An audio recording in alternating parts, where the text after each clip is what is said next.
I've been watching this on a different channel as well. Good afternoon, Abdi. I hope that you've been here abroad so far. This afternoon is full of talks, leathers, conversations, presentations by a number of Scots language organisations which work so hard to promote the Leid, whether that be in education, in poetry, through campaigns such as the Thai campaign. We've got Ahin between now and 5 p.m. So log in, it'll be available after. The first fight that we've got the day is the Scots Learning Centre, the Scots Bookbug. Now, when I was growing up, the Bookbug always came into the school, and we didn't have a Scots version. It was in English, and it was an amazing resource. So now to hear it in Scots is even better, whether that be online or in person. And I'm excited that Laura Green for the Scots Language Centre is going to be joining us. The Scots Learning Centre is a wee microsite after the Scots Language Centre, available between 3 and 18. We're developing loads of different activities and to help with literacy in the Scots language, as well as having a Scots language coordinator at Education Scotland, which is really important. Some of the activities that they do go for things that were in the School Web, a website which isn't available on Emir, that was developed years ago by Dictionaries of the Scots Leid. Activities themselves have been tested out by learners in West Lothian, in North Lanarkshire, Fyfe, Dundee and Aberdeen. They've been since used in classrooms in homes all over Scotland and further abroad. The Scots Bookbug is in association with the Scottish Book Trust. So I'm excited to introduce Laura Green for the Scots Learning Centre for the first wee event of the Wee Gaitherin. Hiya, my name's Laura Green and this is the introduction to my Scots Bookbug video. I work for the Scots Language Centre as their education officer. My background is that I taught English in secondary schools for 13 years here in West Lothian, where I bide with my husband, my 2 wains and my 2 dogs. I became interested in Bookbug and specifically doing outreach work with weans after visiting primary schools as part of my involvement in a project that I did with Education Scotland.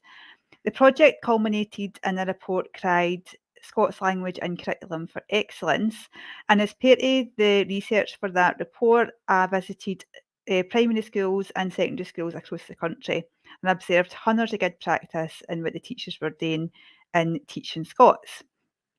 One of the things that excited me the most about my visits there was the amount of spoken Scots that I saw, especially with the weans in drama and music, and in the way that the teachers communicated with the wains and that the wains communicated back to them. Then when I was doing some research for another project, I spoke to teachers who kept telling me and kept asking me for access to more audio, to more spoken Scots. So as part of looking at the resources and the games and the activities that we'd use in our own project at Scots Language Centre, which is a website called the Scots Learning Centre, we decided to include loads of audio in that. Teachers kept telling me that they had access to written Scots, they could see Scots written down, which is brilliant, but sometimes they didn't ken how to pronounce the words, and they said that the learners needed to be able to hear it, and the teachers didn't always feel confident they'd be the best person to let them hear what the words would sound like. So then, as far as weans, Bookbug came to mind, as I'd ta'en my own wains there when they were wee and felt it definitely helped with their development in their language skills. Both my wains were talking before they were walking. So I looked into getting trained, and Scottish Book Trust kindly trained me as a Bookbug session leader a couple of months ago. And since then, I've been working with parents, weans, babies, nursery teachers, primary teachers in different locations across the country, and delivering Scots Bookbug sessions. I outdoors because so far we've been lucky with the weather. So, only parent or teacher or person involved in a wean's education or development kens that reading aloud to our weans is important. Singing songs and saying rhymes is important in terms of a wean's development of literacy skills. They need to hear the sounds that you can make, how to combine the sounds, how to roll them together, so that they can then recognise them written down and so that they can learn to see them themselves. It's also important in terms if you're a parent or if you're a teacher or if you're somebody that has responsibility for a wean and being able to connect with them. When you're saying a nursery rhyme to a wean, you're looking them right at them in their eyes, they're looking at you, and they're completely engaged with what they're saying and what you're doing. In terms of Scots, when you include Scots in that mix and you're singing Three Craws or you're singing Ally Bally, you're carrying or something that is helping Scots thrive in your community, that has helped Scots thrive over the years as well. And from an educational point of view, we need to introduce new and different vocabulary, whether that be in the learner's first language or whether that be in Scots, and we need to teach weans strategies of how to work that out. So that's why in Bookbug we use illustrations for storybooks, we use facial expressions, tone, we use puppets, we use props to help weans work out what all these words mean. So, how can you do this with your own wean? Well, there's a Bookbug app, the Scottish Book Trust, which has loads of Scots content on there in terms of rhymes and sangs. There's also the Scots Learning Centre that I mentioned before that has got different games in it for weans. There's grand plans where weans make up a house. There's make a face where they can put an een on the face and a neb on the face. So you can listen to examples of that, or you can play the games together with your wean. Also, think about your Scots language speaking community. Ask your ma, ask your granny, your uncle Stuart, the one lassie that you met down at the playgroup. Ask them about the songs and rhymes that they ken. They're bound to ken different yins or different versions of the ones that you ken for you, and you can share that knowledge with each other. So, here's my Bookbug video. If you can, watch it with your wean. Listen to the songs, listen to the rhymes, and most importantly, join in. Hi everybody, we're here today to give you a Bookbug session that's entirely in Scots. My name is Laura Green and I'm the Education Officer at the Scots Language Centre, and this is Gary Burns, and Hi. He's going to be giving us some musical accompaniment today. With every Bookbug session, I start with the Hello Everyone song. And Bookbugs in Scots is no different. So we're going to start with the Hello Everyone song, but instead of singing We're Glad That You Could Come, we're going to sing We're Glad That You Could Come. So, if we've got weans and bairns, they can sit and they can get a rhythm on their knees. And we just say,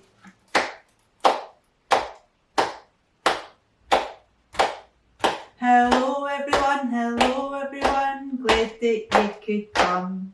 Hello everyone, glad that you could come. Aye, aye, aye, aye, aye, I'm glad that you could come. Aye, aye, aye, aye, aye, I'm glad that you could come. Hello everyone, glad that you could come. Hello everyone, glad that you could come. Aye, aye, aye, aye, aye, I'm glad that you could come. Aye, aye, aye, aye, aye, I'm glad that you could come. Hope you enjoyed that one.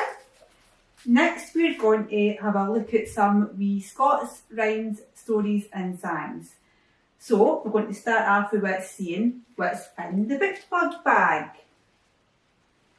What is in my bag the day, bag the day, bag the day? What is in my bag the day? Morning, here, look. So, in my bag, the first thing I've got to show all the weans and bairns is my craw. So this craw is yin of a family of craws. It's actually yin of the famous Three Craws.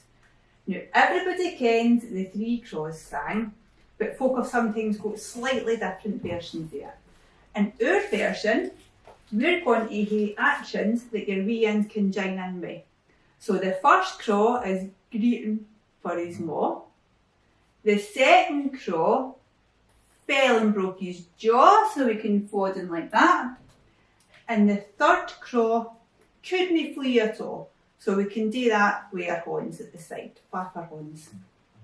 Okay, so let's start with the 3 craws.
Does anybody ken about the 4th craw? The 4th craw wasn't there at all. So we did this with our horns, but the 4th craw wasn't there at all. Are you ready? 1, 2, 3, 4. The 4th craw wasn't there at all. Wasn't there at all. Wasn't there at all. The 4th craw wasn't there at all. On a cold and frosty morning. Yay! Thank you for that. I hope you enjoyed that one. So, with Bookbug's got his wee list in his pocket so we can see what is next in case we forget. So, I bet for the 3 craws there's another really well-ken song that we're going to do today. It's called Wind the Bobbin Up.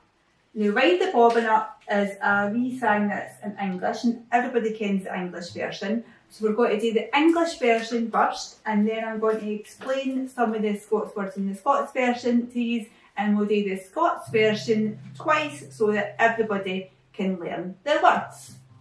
So wind the bobbin up.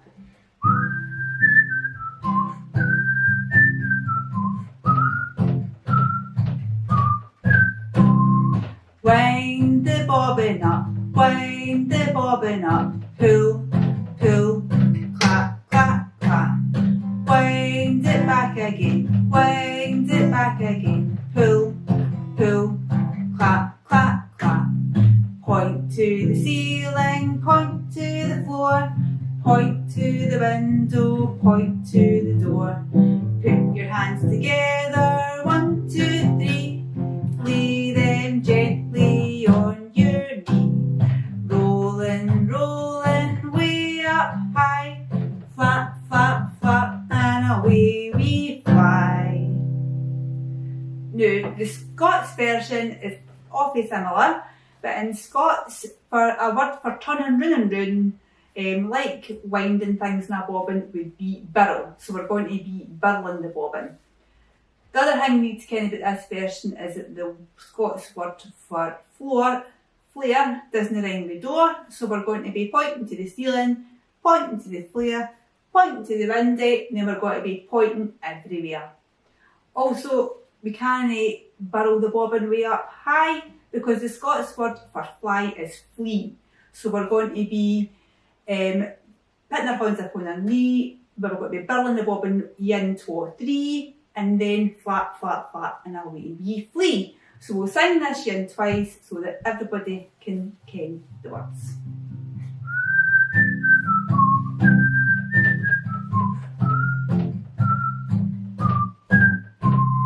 Birl the bobbin up, birl the bobbin up, pull, pull, clap, clap, clap. Birl it back again, birl it back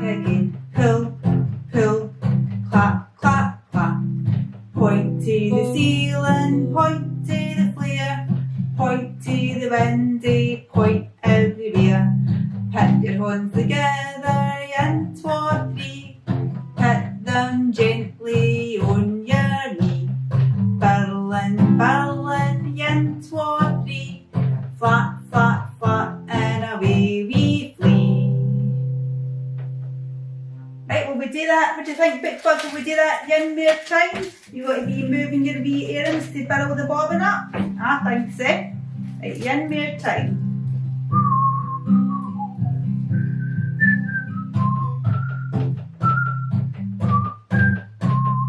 Burrow the bobbin up, burrow the bobbin up. Pull, pull, clap, clap, clap. Burrow it back again, burrow it back again. Pull, pull, clap, clap, clap. Point to the ceiling, point to the flare. Point to the windy, point everywhere. Put your hands together, yin, 2 or 3. Put them gently on your knee. Birlin, birlin, yin, 2 or 3. Flap, flap, flap, and away we flee. That was loads of fun. I hope you enjoyed it as well. I hope you are all birling the bobbin up. Right, Bookbug, what have we got next? Next we've got a story. And in our story, there's another wee creature that might be in our bag today. Let's see what we've got. Look at this, Bookbug. Look at this. This is a wee moose. And in English we call it a mouse, but in Scots we cry it a moose. And in this book, The Gruffalo in Scots, translated by James Robertson and published by Itchy Publishing, there's a wee moose that meets a scary gruffalo. So we're going to read this in. Okay, Bookbug, you ready?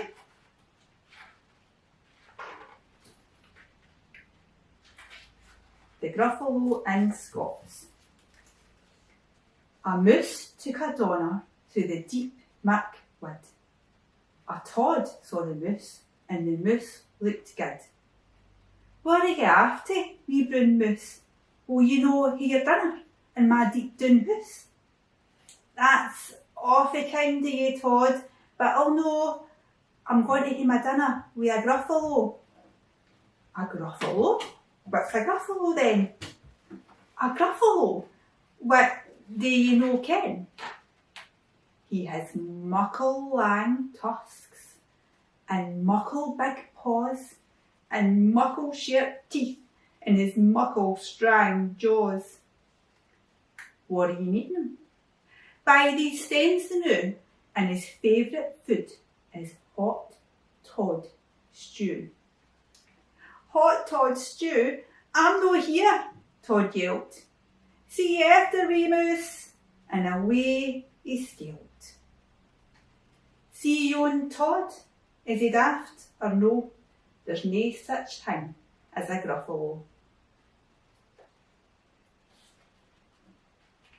The moose donnered on through the deep muckwood. A hullet saw the moose, and the moose looked good. What are you after, wee brown moose? Will you no hae your tea in my tree tap house? That's gey hamely, you hullet, but I'll know I'm going to hae my tea with a gruffalo. A gruffalo? What's a gruffalo then? A gruffalo, what do you know ken? He has knuckly knees and each toe has a clook, and at the end of his neb is a poisonous pluck. What are you meeting him? Here, by this water. And his favourite food is hullet and batter. Hullet and batter? That fills me with dread. See you after, wee moose. And awa hullet fleed. See yon hullet. Is he daft or no? There's nae such thing as a gruffalo. The moose donnered on through the deep muckwood. A snake saw the moose, and the moose looked good. What are you after, wee brown moose? Come ben for some scran in my rickly log house. That's maist friendly, you snake, but I'll know I'm hain some scran with a gruffalo. A gruffalo? What's a gruffalo then? A gruffalo, what do you know ken? His een are orange, his tongue is black, there's purple jags all over his back. Where are you meeting him? At this lochside, and his favourite food is snake, deep fried. Deep fried snake, do you think I'm dip it? See you after, wee moose. And I wa snake slip it. See yon snake, is he daft or no? There's nae such thing as a gruffalo. But who's this beast with lang tusks and big paws and muckle sharp teeth in his muckle strang jaws? He has knuckly knees and each tae has a clook, and in the end of his neb is a poisonous pluck. His een are orange, his tongue is black, there's purple jags all over his back. Oh, Jines, oh help, tell me it's no, but I doubt it is. It's a gruffalo. My favourite food. And the gruffalo smiled. You'll taste good, fried, baked or boiled. Good, said the moose. Dinna cry me good. I'm the most fearsome beast in this wood. Just walk ahint me and you'll soon see. Obody is feared for me. Richt you are, said the gruffalo, fit to burst. I'll walk ahint you, and you gang first. So they walked till the gruffalo start to stare. I hear a hiss in the leaves over there. It's Snake, said the moose. Oh, Snake, hello. Snake tin yin keek at the gruffalo. Oh, cribbins, he said. Cheerio, wee moose. And awa he slip it to his rickly log hoose. See, said the moose. I tell you, did I know? I'm bum-based, said the gruffalo. They walked till the gruffalo start Jine smear. I hear a hoot in the trees over there. It's Hullet, said the moose. Oh, Hullet, hello. Hullet took yin keek at the gruffalo. Oh, michty, he said. Cheerio, wee moose. And awa he fleed to his tree-tap house. See, said the moose. I tell you, did I know? I'm dumbfounded, said the gruffalo. They walked till the gruffalo start Jine smear. I can hear feet on the path over there. It's Todd, said the moose. Oh, Todd, hello. Todd took yin keek at the gruffalo. Help my boy, he said. Cheerio, wee moose. And awa he skelped to his deep down house. Well, gruffalo, said the moose, you see, obody is feared for me, but my belly is rumbling all of a sudden, and my favourite food is gruffalo pudding. Gruffalo pudding, the gruffalo grat, and quick as the wind he was off, just like that. In the deep mirk wood there was nae sound at all. The moose fund a nut, and the nut was braw. The end. Okay, next we're going to do a wee rhyme that you can do with your wings and bairns, and this is good for the wings and bairns that are tickly. So I'm going to do this wee rhyme on Bookbug. It's called Runabout, goes the wee moose. Runabout, goes the wee moose. Up a bit, and his wee hiss. And you tickle under your rocksters. Let's do the other one. Runabout, goes the wee moose. Up a bit, and his wee hiss. And another wee tickly in you can do on your way in the bairn's back is cross, cross, line, line. So we're going to do this here in the now, and we're going to do an English version and then we're going to do a Scots version. In the Scots version, it's cross, cross, line, line, but we hear a cold breeze and a tight squeeze. So that's how it's different for the Englishin. We'll do the Englishin first. Cross, cross, line, line, spider crawling up your spine, a cool breeze, a tight squeeze, and now you've got the ticklies. And now we are Scots version. Criss, cross, line, line, spider crawling up your spine, a cold breeze, a tight squeeze, and now you've got the ticklies. Another nice wee rhyme you can do with your weans we're going to do today is to do with this wee creature, a wee speeder. Now some folk in Scots cry this an ettercap because a speeder has got 8 legs, hence the word ettercap, but we're just going to call it a spider in this next rhyme we're going to do. And this is a nice wee yarn you can do with your reins because we're going to be learning the words for body parts and we're also going to be having a wee tickle as well. Okay, so we're going to do a hare toty spider, I'm awfully fond of him. He runs up to my shoulder, he loups onto my chin. He runs up to my head, he loups onto my neck, and when he's awfully tired, he runs back to his bed. One more time. I hate a toty spider, I'm awfully fond of him.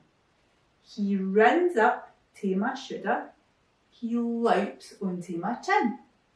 He runs up to my head, he loups onto my neck, and when he's awfully tired, he runs back to his bed.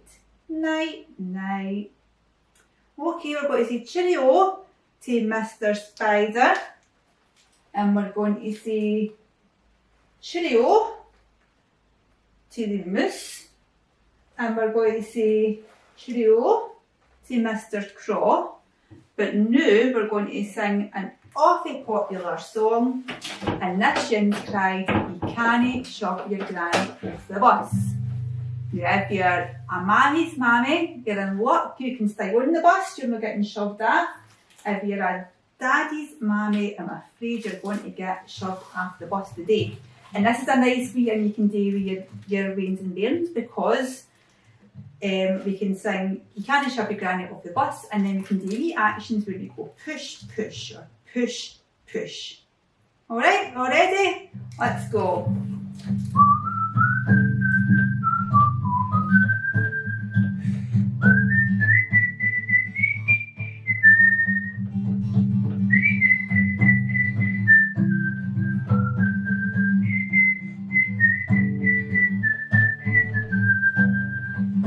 Oh, you can't shove your granny off the bus, push, push. Oh, you can't shove your granny off a bus, push, push. Oh, you can't shove your granny, 'cause she's your mammy's mammy. You can't shove your granny off a bus. You can shove your other granny off a bus, push, push. You can shove your other granny off a bus, push, push. You can shove your other granny, 'cause she's your daddy's mammy. You can shove your other granny off a bus, push, push. We do it one more time. Oh, you can't shove your granny off a bus, push, push. Oh, you can't shove your granny off a bus, push, push. Oh, you can't shove your granny, 'cause she's your mammy's mammy. You can't shove your granny off a bus, push, push. You can shove your other granny off a bus, push, push. You can shove your other granny off a bus, push, push. You can shove your other granny, 'cause she's your daddy's mammy. You can shove your other granny off a bus, push, push. Yay! Well done. I hope you enjoyed that, Yin, and sang along at home. Okay, we've got one more nice wee song, Ali Bally, to calm everybody down if they're on the granny cushion, and then we're going to sing the Cheerio song. So Ali Bally is a lovely wee song, and again, folk have got hundreds of different versions there. We're going to sing a version of Coulter's Candy, and in the second verse we're going to sing the version about growing up and going to sea. Okay? This is nice wee yin today, bedtime, and we'll do this yin twice because it's nice and short and it's really nice and everybody comes in. Okay? Ali bally bee, sitting on your mammy's knee, greeting for a wee bobby to buy some Coulter's candy. Ali bally bee, when you grow up you'll go to sea, making pennies for your daddy and me to buy mere Coulter's candy. One more time. Ali bally bee, sitting on your mammy's knee, greeting for a wee bobby to buy some Coulter's candy. Ali bally bee, when you grow up you'll go to sea, making pennies for your daddy and me to buy mere Coulter's candy. Oh, I think Bookbug's just about away to sleep there. So all that we're going to do now, to finish off, but same as every Bookbug's session, we're going to finish off by singing the Cheerio song.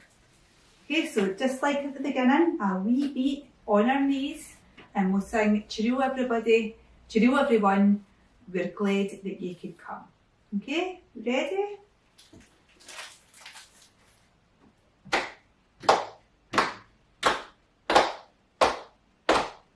Cheerio everyone, glad that you could come. Cheerio everyone, glad that you could come. Aye, I'm glad that you could come. Aye, I'm glad that you could come. Cheerio everyone, glad that you could come. Cheerio everyone, glad that you could come. Aye, I'm glad that you could come. Aye, I'm glad that you could come. Thanks very much, everybody. If you want to see some more Scots songs and rhymes, you can get a look at the Scottish Book Trust Bookbug app. There's plenty on there. Hope you enjoyed today. Thanks very much for joining in. And thank you very much to Gary for playing the guitar for our songs.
Good afternoon. I'm hoping that you all enjoyed that Bookbug workshop for Laura. That was amazing. A useful resource for folk that are wanting to do it themselves or for bairns. You can go back and you can watch it over and over once this broadcast has ended. The next wee event that we've got, we're chunking them into hour blocks. We've got the Scots Language Society. Now, the Scots Language Society to Scots language is kind of what the TMSA is to traditional music. It's been, it was set up in 1973. It's been going on for quite some time. It was recently formed the Lowland Society and then later renamed the Scots Language Society or Associe, but it's best known for being called Lowlands, which is also the name of the journal that they put out. I think it's biannually, once or twice a year, nae for sure. It has been, unfortunately, since its constitution, it's had fluctuating fortunes and has been under the care of several different editors. But still, it seems to have a variety of amazing prose and poetry that you can get delivered to your door. You can subscribe, you can be a member. The Society also organises an annual sangshaw, which is an old Scots word. It's a display of singing and writing competitions, which are similar to the Welsh Eisteddfod or the Gaelic Mod. Entries are songs and poems that have not been published afore, and there are 3 wee tasses, wee cups or trophies to be won, as well as prize money, siller, for runners-up. So entrants, they can put a prose, they can put a song up to 3,000 words, or written, long form, or a drama up to 60 lines. It's quite exciting. So that'll be coming up in the next year. I'm not for sure if it's already been held this year. But the Scots Language Association also has an annual collogue conference, usually around a particular theme for folk. I'll effectively do talks on different themes to do with the Scots language. Please do follow or go and have a look at the Wabsteed website, lallands.co.uk. If you're watching this, please do comment, share and like. Right now, there's so many things going on online that it's really difficult to get folk to watch it. So if you share it or comment or like on it, or share the link with somebody, put it onto different social medias, then you'll really help us to reach more folk. But without further ado, let's introduce the Scots Language Society.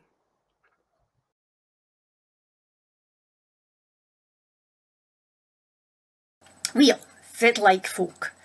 My name is Fiona Jane Brown, and I'm currently the Secretary of the Scots Leid Associe, but I also have my own business running walking tours in Aberdeen, called Hidden Aberdeen Tours. I'm also awful interested in local history, and that's what's led me to actually use Scots in presenting some of the stories in my tours. And I decided to get in better by having folk actually dramatise as, well, rather suspicious characters that you meet in Aberdeen's history. Now, some of the favourite things that I have done are about true crime. And the most interesting ones are the Alistains. And the next, you're going to see stories out of the sketches that I have written, and you'll notice that the characters speak in Doric, my dialect of Aberdeenshire. Certainly Scots that ama actors feel that they can understand, because I just screeve it as I speak it. So, enjoy. Aberdeen's record in executioners is pretty well documented. For Robbie Welsh, was the last of the executioners that hanged folk up on the gallows hill. Now, that's beside for Pittodrie is new. If you're familiar with Aberdeen, you'll ken that the Trinity Kirkyard has its gate at Errol Street. Now, the wee hilly next to that, of course, was kent as the Miser's Hilly, because that's what Don's fans used to stand atop to look into the grun before they built the flats, and you knew kind of see in. That was our gallows site. But afore that, for about well, maybe for the earliest times when Aberdeen was funnet, the hinging site was actually at the head o' the Gallow Gate, which is how it gets its name, same way in Glasgow, the road to the gallows. But it was moved around 1500 to the site there. Now, it's near there that Johnny Milne actually carried out his last execution. It was actually in front of the Tolbooth in the Castle Gate in Aberdeen. Tolbooth still stands to this day.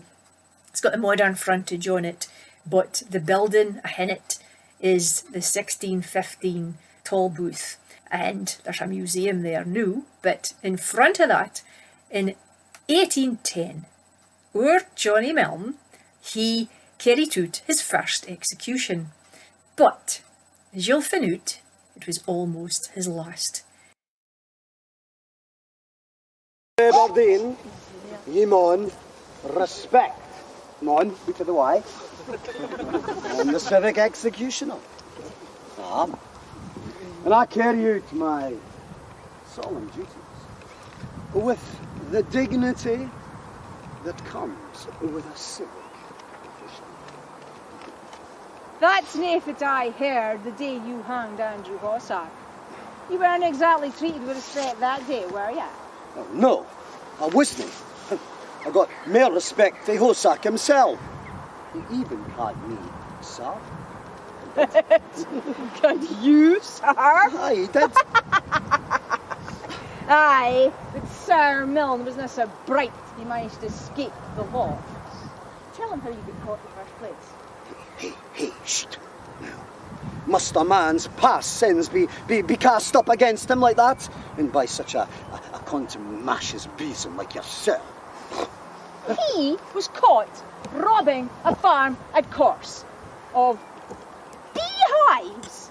Come on, Johnny. Did you never find something easier to steal?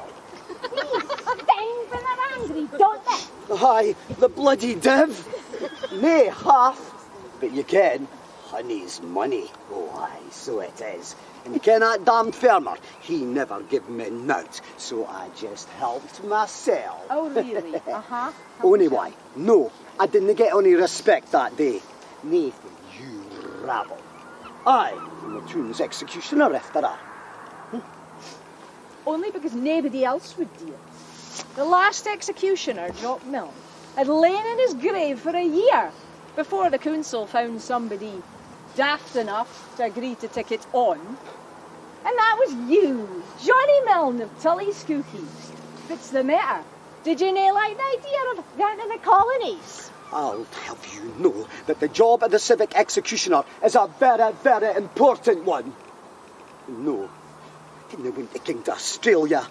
I was so feared I'd never come back alive. There's more than bees sting you out there, you ken. Oh, aye. Anyway, back to my story. Now, that Hossack, well, he went to his death like a soldier. He was silent as the grave, he was. And as I watched him doing the Tyburn jig, oh, that's when your legs jerk about and you're getting throttled at the end of the rope.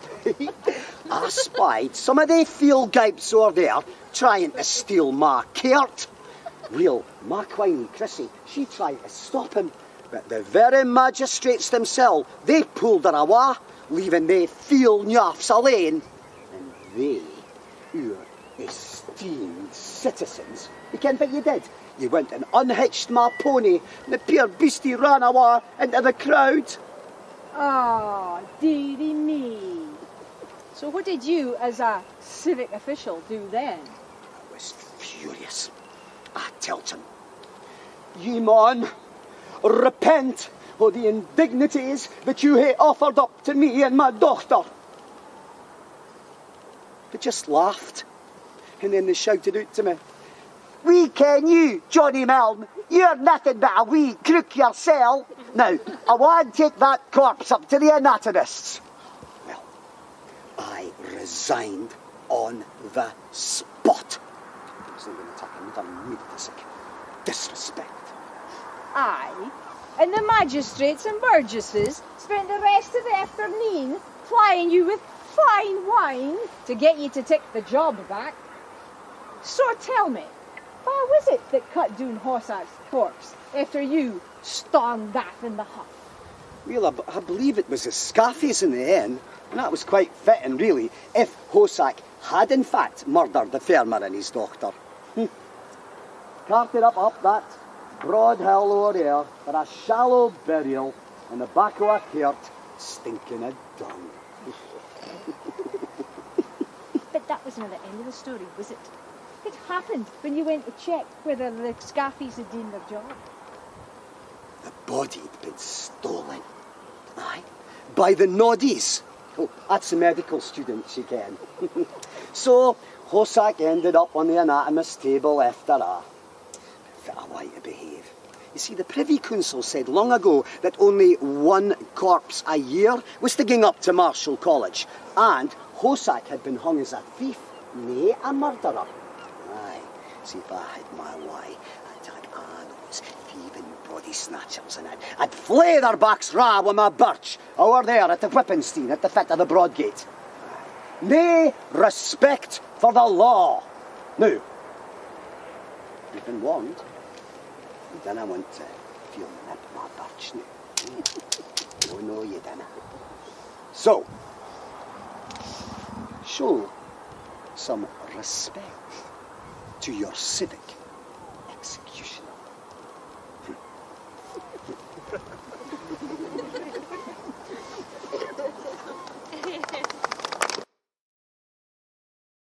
King's College, Aberdeen, founded in 1495 by Bishop William Elphinston, was granted a chair of medicine in 1498 by James IV, the first ever in any Scottish varsity, and the king was a grand friend of the bishop.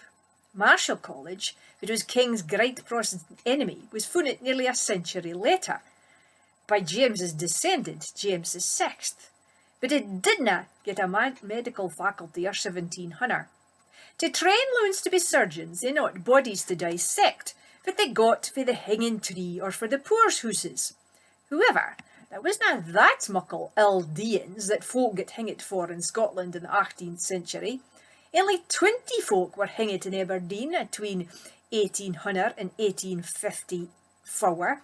Saying the medical students were driven to bringe about the graveyards in the mirk and howk up the bodies of the newly dead.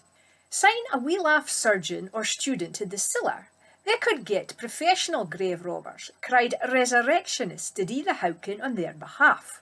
Folk feared for their deed, and some feared that they might be buried alive. Sign the deed weren't aye for these nyaffs were expecting, as happened 200-300 years ago in Aberdeenshire.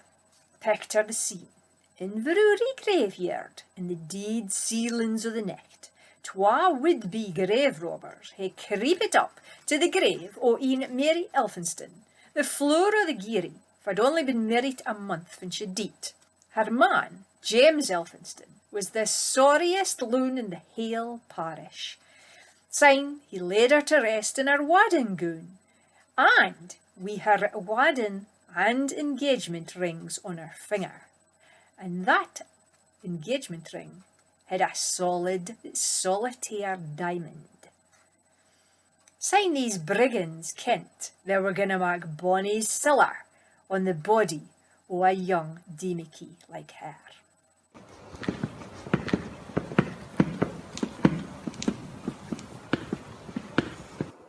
What did you say about the scene again, Jock? The man was rich, a laird in Kintor, made money off the canal for Inverurie to Aberdeen. She's still got a stoat or a diamond on her finger. Oh, perks to the job, Jock. Perks to the job. Finders, keepers, losers, weepers. Well, help me then. Did it stand there like a dumpling? Aye, they need to be so nasty about it.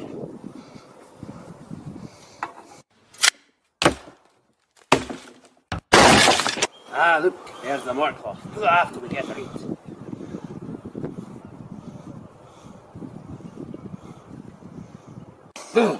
Look, bring the lantern here. Oh, nichty me. Now isn't that a bonny day? Oh, bit fine. Here, hold the lantern till I get it off my finger. No, you hold the lantern. I'll get the ring. Here, fuzz a senior partner here. Me? I'm older than thee. Oh, very well. You get the ring. Go on, then. All right. What the hell are you doing? It will come off. I need some butter or something to make it slippy. Butter? Are you wise? Where are we going to get butter in the middle of a graveyard? Here, hold the lantern, I'll sort it. What you gonna do? Got her finger up. You can't do that. Oh no, she's dead. She ain't going to care about it. You really are a muckle, Dixon. Hold the lantern or I'll see the cut. I wouldn't want to damage the ring. Where am I? It's so dark. So cold. James? James, where are you? So, you're near close then? What happened to me? I felt so sick. Then I went to sleep. Why am I in my wedding gown? And who are you? Nobody, just a humble grave digger. And fit where you lying in a coffin if you need deed. Coffin? Oh no. Where am I? In Brewery Kirkyard, some field doctor thought you were deed. My finger. I'm bleeding. You're one of those grave robbers. Were you going to tell me to the surgeons? For shame! Oh! We thought you were deed! I'm just a beer quarter. What's a man supposed to do? Surgeons pay good money for bodies, especially those young quines a day afore their time. You scoundrel! You wanted my ring! I shall report you to the Sheriff of Aberdeen. He is known to my husband, James Ecclestone of Logie. Well, actually, it's your own husband's maidservant that should be in prison for telling us. She told us you were going to be buried with the diamond ring. Our own servant? What's her name? Janet Peary. Her uncle's a sacrist at Marshall College. It was he that was going to take your body for us. Well, she'll no bide a moment longer. And if you want to avoid imprisonment, you shall get me home. Okay, I'm sorry, ma'am, if I offended you.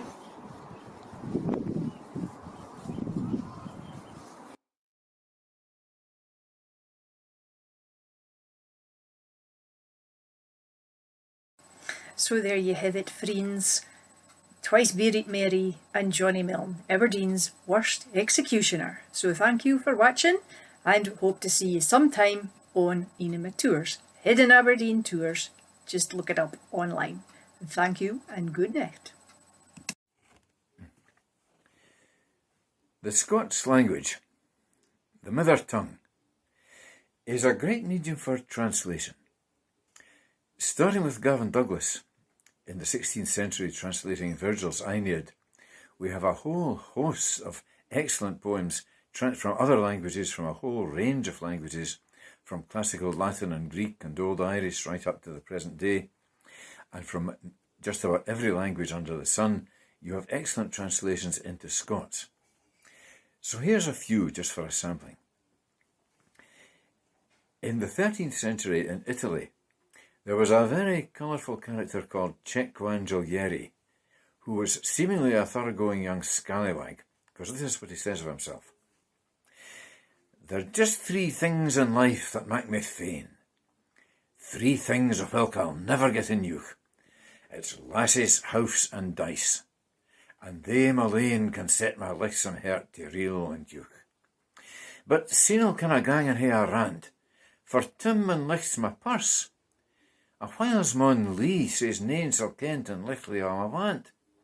We feint the sinner, feint the ploys for me. And syne I say, deal program wi' a lance, my mully feyther, syne he keeps me yop, and say I laugh a bid crow hame fae France.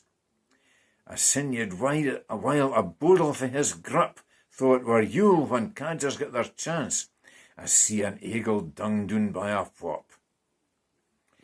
And Cecco Angelieri and his father seem to have been on the very worst of terms, whether his dad was really as mean as Cecco makes out, or whether he just couldn't be bothered with his wayward son's behaviour. But this is another sonnet that Cecco wrote about his old man. The bitter, blake ill will I bear for feyther, wi' muckle reason too, I'd hae ye true, will gar him leave as lang's the vegan Jew as fine I ken, Methusalem gin ye drather.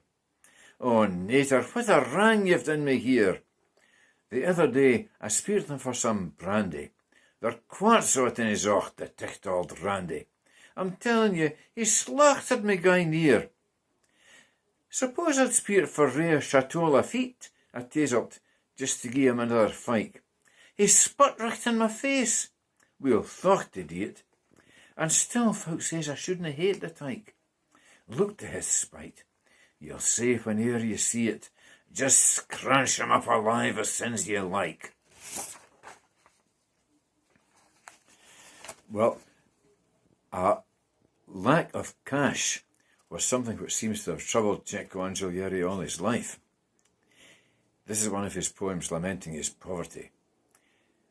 Do you think I'm sharpit? See, the licht of day comes glinting through my purse gin no my book. Wi' cravers bizzing round to pook and rook, I canna haud as muckle as a stray. I've tint whate'er I had o' graith and gear, little I hae to pie and less to hain. The skelf o' scabbit grun that's still my ain max, when I'm lucky, 2 or 3 plaques the year. But all it needs is just a bonny hoor, and gin I had as muckle gowd as meal, I'd fling it a awa in half an hour. Do you think I dinna ken I'm just a feel? But aye, the mair I win wi' pine and stour, the mair I need to sparkle like the deal. And as to bonny hoors, part of his life he seems to have spent chasing a lady called Bekina. And this is what he says of his unfortunate love of Bekina. Gin ony day I dinna see my dearie, oh, nicht a walt and wammel like an eel, and oh, what hairsair stangs and stoons I feel, while birling mang my bedclays like a peerie. And through the 100,000 hours o' nicht, I say, please God, when will the daw come teethin'? And all my face is siping wat wi' greeting, but naething sains my pine nor maks it licht. And ken ye what she gies me for my faring? Whene'er I traipse to toon, the jod to see, I bide her lang, she says, and she's no caring gin I should win back hame as sins can be. She's browding on some other prinket bairn, and likes him mair 1,000 times nor me.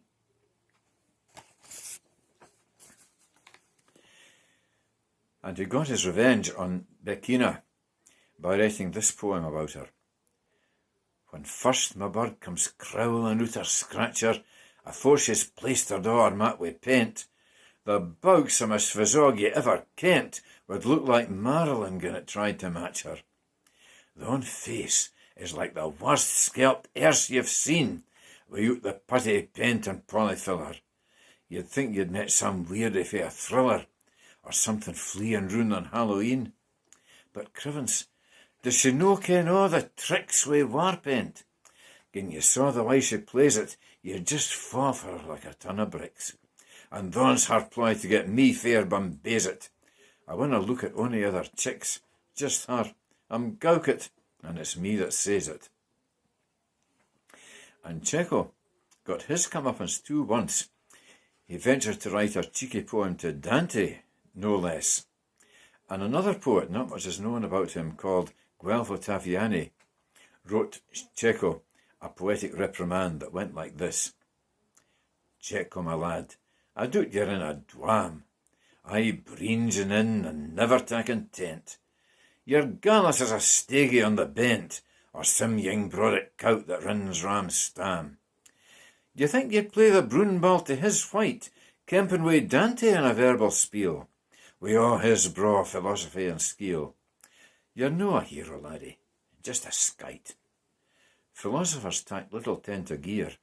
They ken it's bruckle, and the Retlands aye to strip their wit and engine bricht wi' leer, and Dante's wise. Lang syne he kent the way. Say, mind, my laddie, wha ye meant to steer, while oups the heekest gangs the naist a gly.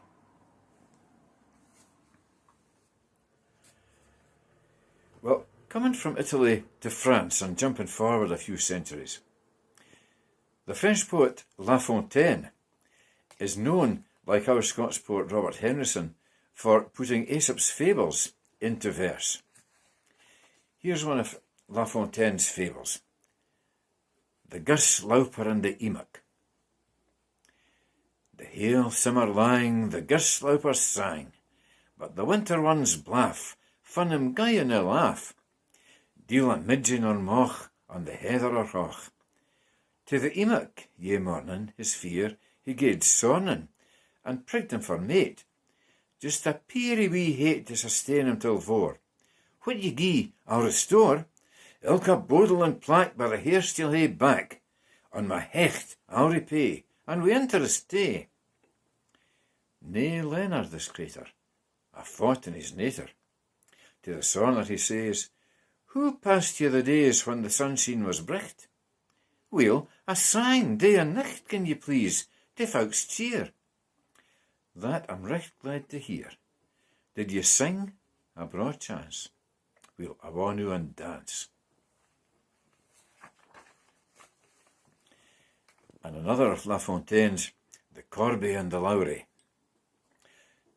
Sir Corby up a tree was sittin', a gusty kebbuck in his nib.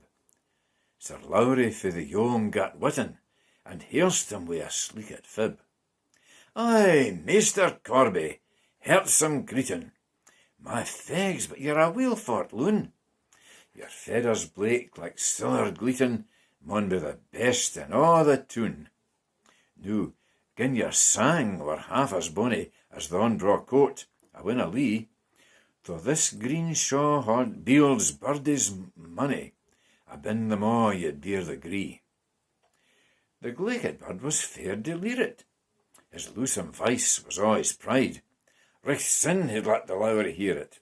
His jaggy nib he aye went wide, and to the grund the kebbuck tumult.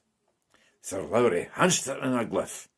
Sir Corby gunk it and germummelt, swore nae mair to be made a kiff. Said Lowry, lad, I read ye fairly. What tents to fleechers, I gets chate. This lesson's worth a kebbuck surely, but for the bird it cam hour late.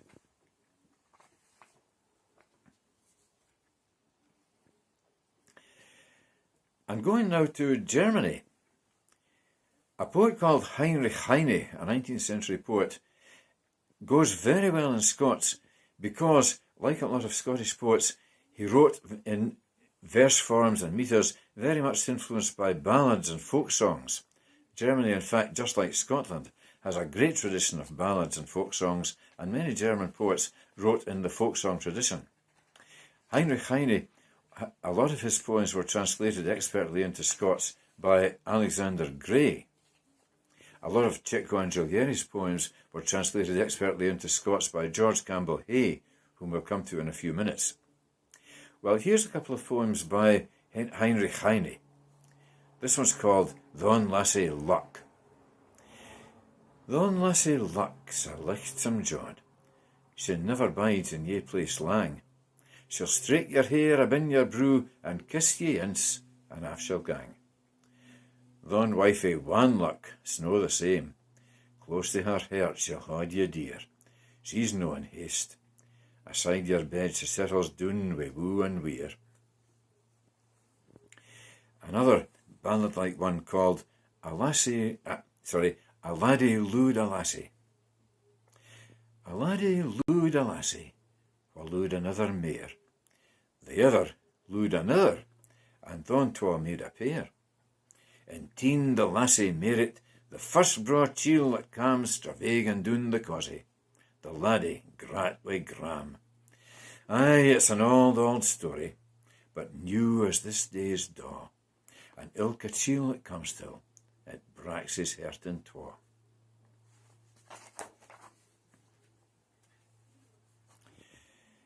And another one by Heine called In Fremit Airts.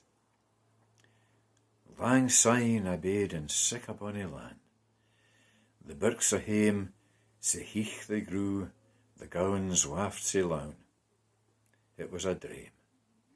It kissed me in the old Scots Leid, and spak wi' vice a hame. Ye wadna true who kind the soon, I loo ye. It was a dream. And one that's very well known, a tune, ich weiß nicht was soll es bedeuten, the Lorelei. I'll not sing it, but I'll recite a Scots version of it. I ken now what is a bodement, my heart's sae sair and pine. I spiel for the days of my bairnhead, I canna fleen for my mind. The lift is caller at gloamin', and quait the braid forth rouse. The sun's less leams at the doon gang, still licht the taps of the nose. Up yonder a lassie is sittin', sae loosome, bonny and fair. Her gowd is in gemstains skinkling, she kames her gowden hair. And gowden's the kame that she kames wi', and aye she sings her sang. The lilt, sae hootling and eerie, sets browd and hearts to mang. The boatman, aflocht in his coble, it stoons wi' every green. He tents na the rocks and the water, he's gomin' heich a bin. I doot the boat and the boatman were sweel doon at lest in the swa's. And of this I true we are lilting, the Kelpie was the cause. Coming now to the other language of our own country, Gaelic. The Scots and the Gaelic literary traditions have been very far apart for a long time, but in the 20th century, from both directions, poets and translators have tried to build bridges. George Campbell Hay wrote in both Scots and Gaelic, and English, and sometimes Italian, and sometimes Norwegian. He was an amazing poet and a polyglot as well. Some of his translations, some of his poems, he wrote in both Scots and Gaelic, a version in Scots and a version in Gaelic.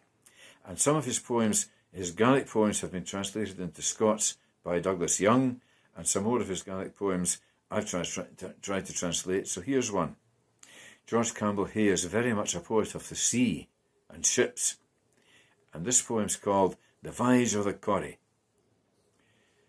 Firth we wan on the lake green foons, linkit by Garval, Grumley and Gousterus, out the Sue was cam rochs crows laupen, to call swa's heeds, her heed she heisted. Our spurlig black lass that rins wi' a reenish, she raised up her sang, and Ramstam skeltered.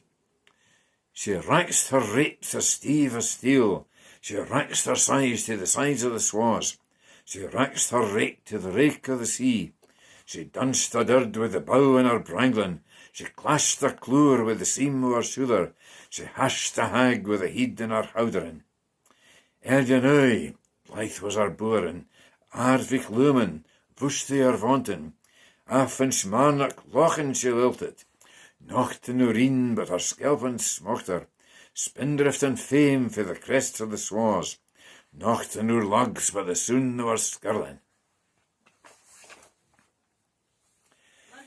And another one by George Campbell Hay, called The Prince's Airmy.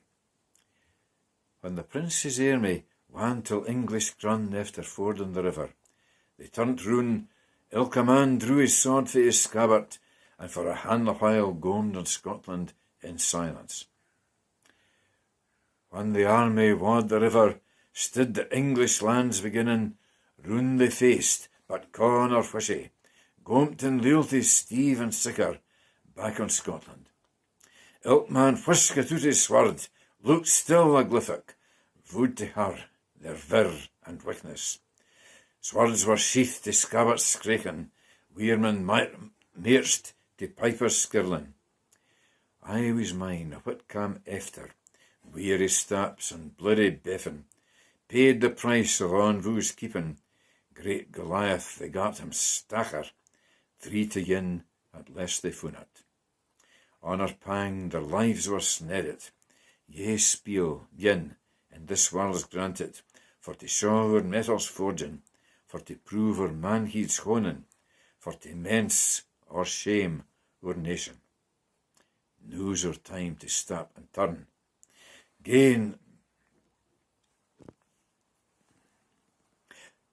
Now's our time to stop and turn. Go moor land wi' love and fainness. Gie our voo but fush nor threatening. Draw the sword o'er their spirit, sword of Scotland. White het lowen, Many years it's ligget dwamming in its sheath, grown, boch and roosty, Blake the dwam was. News oor walking in.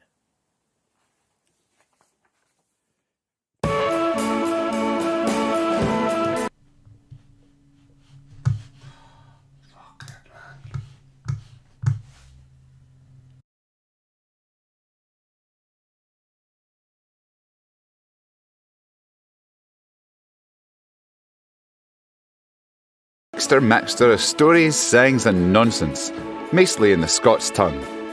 You'll hear tales of friendly speeders. There's an awfully big speeder living in my shed, with 9 muckle een and 8 bursy legs, 2 snashy fangs for chowing up fleas, and 8 bursy pooks on his 8 bursy knees. Frichtsome witches. I heard she cursed old Jock McKirk for saying her potions didn't work. He knelt on toy bricks left on the flare, even though he doesn't hae wains on him mere. Oorie pirates. Now then, my lad. The voice was harsh, but the face at Camfey was harsher. Ricky was confronted with a fearsome fizzog, cruel grey een, a neb that looked like it might have been punched mair than yints, and a moo full of brown and broken teeth, and odious wastrels. The rain's bade in a wee village by a mirksome wood, an easy-osy, lazy cobbler. Now that's a chap with Max and men's shoes, if you didn't ken, and to be fair, in his case you micht no ken at all to see him. He was far mair like to be curried into a scratcher, or yawning out a mug of cocoa, or scratching his bahookie and gopping into space, than actually macking shoes. There's classic tales alongside the brand new stories. Then it started to spill out the door and into the streets. Folk were wading through it, no sure what was going on. The porridge flooded the streets until it came a river. Mary came home to see 3 dogs, a cuddy, a cat and a toon mare floating down the street on a river of porridge. Fresh for the heads o' Susie Briggs and Alan McClure, twa braw friends wha never ever fecht or quarrel. Wrap your lugs round the Scotify Challenge, a new original sang based on a favourite Scots word every episode. What's do she? People burling up and down the street, staring up the Stuart in their feet. Won't it just be sweet? To look it, just look it, the state of your clays, I bet you're sorry. Oh, come on, Dougal, gie yourself a shugle, spin away your worries with force of centrifugal. You've been a bitty gleek. And he sticks out his bahookie, bahookie, bahookie, bahookie, his bahookie, bahookie, bahookie, bahookie. Give back and he will make. I drum high, he drum ho, you'll no want me, I'll have you know. The slightest bite would gar you boke, I'm the fusty cherry at the bottom of the poke. He drum ho, Puddock in a loch, thinking, oh, what a holiday, it could be better than this. Share my patter in the water, we a splash and we a splatter, tack a duke, it's the life o' bliss. Gee's a P-U-D-D-O-C-K, I'm a puddock, We make these podcasts ourselves, just for your entertainment, and we fair hope you all enjoy them. Follow the link or scan the QR code for the hail of Season 1, completely free. Season 2 is on the way, and we've already been nominated for a Scots Language Award, would you believe? We hope you'll join us, folks. It's rare fun for the Hail family.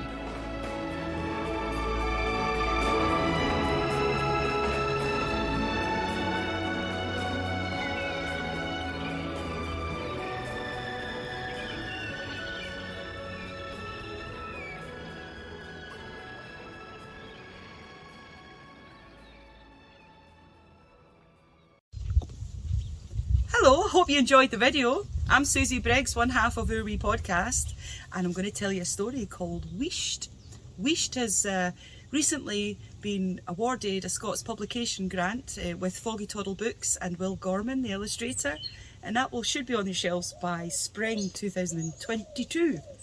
Our wee podcast has been shortlisted for Scots Project of the Year at this year's Scots Language Awards. And if you like what we do, please give us a wee vote. Right, straight into the story. Wheesht. Shug the Dug loved to sing. A woo woo woo woo. Loved to sing more than anything. A woo woo woo woo. He'd sing in the cludgy, and he'd sing on the stairs. He'd sing to the budgie. He'd sing anywhere. A woo woo woo woo. He'd sing when he was canted, and he'd sing when he was sad. And his family loved him, even when he was bad. Yin nicht, when the moon was bricht and fu, Shug sang out his loudest, a woo woo woo woo woo. He closed his een and hodded up his head. Oh, Shug, shouted his family, can you no hod your wisht? His family loved him, but they couldn't get rest, so they put Shug in the garden, thinking it best. Maybe's he'd get distracted and play with his toys. Maybe's that would stop Shug fae mucking that noise. Shug had nae idea he was doing their dingers, 'cause Shug thought he was a fantush singer. A woo woo woo woo woo. In the garden, Hurchin was snaffling at the grun, looking for tasty treats like slaters and worm. Shug says to Hurchin, I'll be telt to hod my wisht, but I've no gotchin. Hurchin shrugs and says, well, I've only got a snuffler and jaggies on my skin. Up in the air, Hullet was fleeing by. Ooh, ooh, ooh, ooh. There's a wise bird, thought Shug. She'll tell me I'm share. Shug says to Hullet, I'll be telt to hod my wish, but I've no gotchin. Hullet thinks and says, I've only got a twit-twoo and bonny feathers on my skin. Toot-woo, toot-woo. Shug sighs to himself, and then he finds Puddock in a puddle. Ribbit, ribbit. She was enjoying a mouth the midges and enjoying a girdle. Shug says to Puddock, I'll be telt to hod my wisht, but I've no gotchin. Puddock gulps and says, oh, I've only got a ribbit and shiny green skin. Ribbit, ribbit. Oh, Shug sighs and smiles. The moon was fu and bricht. Shug held up his head and sang a woo woo woo woo into the night. A bedroom window flew open in the next door's house, and the old wifey that stayed there shouted, Shug, will you shush? Hi folks, I'm Alan McClure. I'm the other half of Our Wee Podcast alongside my pal Susie that you've just seen. The podcast was a project that we started in lockdown to keep our hands in with storytelling and songs and things when we couldn't go out and see a live audience. And we came up with the notion of putting together a half-hour episode of stories and sayings and poems and nonsense, mostly in Scots, as a kind of a new resource for youngsters who are learning the language or learning that they're allowed to use the language that they already can. So my favourite part of every episode is when Susie challenges me to write a new song around a particular Scots word. We've called this the Spotify Challenge, with apologies to Iona Fyfe and all the hard work she did getting Scots recognised by Spotify. But I really enjoy coming up with a new song every single month, and I'm going to sing you two of those now just for your amusement. It's not terribly highbrow, I'm afraid, but I hope you'll not mind. And the first one was a song based around a word that was voted for by our public on our Facebook group, Our Wee Podcast Facebook group. And they seem a very sensible bunch because the word they wanted a song about was the word bahookie.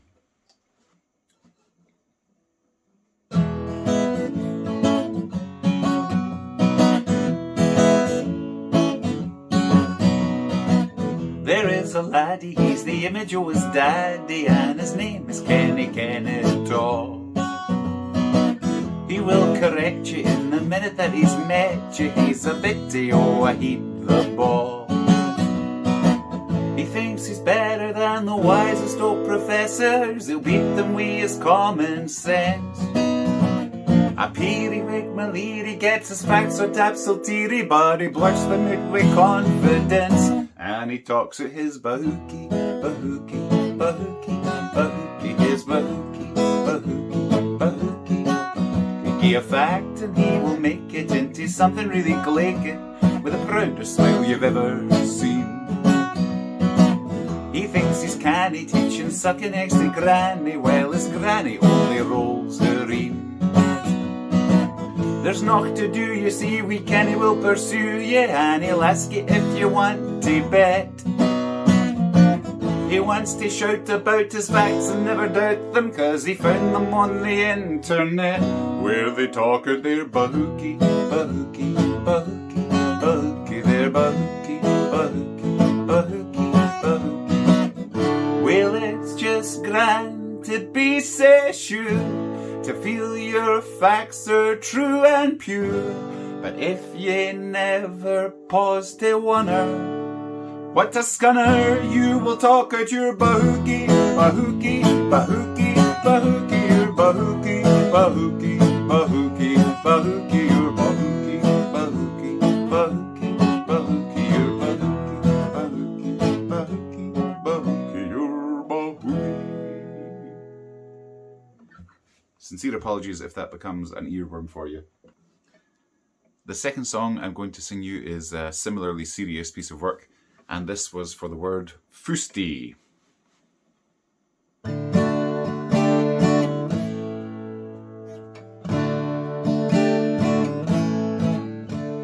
Life's a big fruit salad, that's what the teacher says. Each of us contribute in a dozen different ways. Some of us are sweeter and some of us are sour, but there's a place for Abadea, that you may be sure. Now Jeannie, says the teacher, I'd say that she's a peach. She's kind and warm and fuzzy, and a pleasure for to teach. Barry is bananas, I think we'd all agree. There's Janet pomegranate, and that's when she looks at me. Now Sonny, says the teacher, dinna sit and roll your een. I'm sure you are the sweetest fruit that we have ever seen. A hedrum high, a hedrum ho, you'll know what me I'll have you know. The slightest bite would gar you boke, and the fusty cherry at the bottom of the poke. A hedrum high, a hodrum he, there's nae room in your bowl for me. The whole idea gangs up in smoke with the fusty cherry at the bottom of the poke. Hey!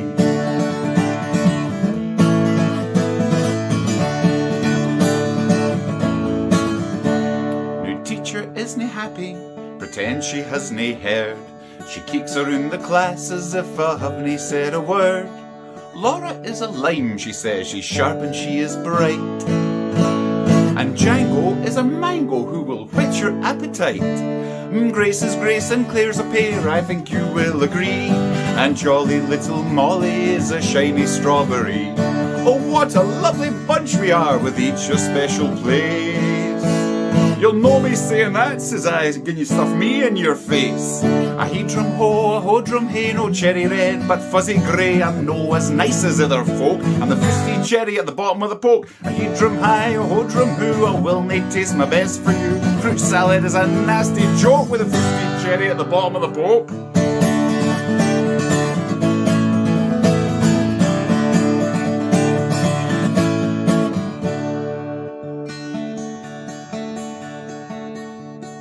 Feeling affa clever, her stories she can keep.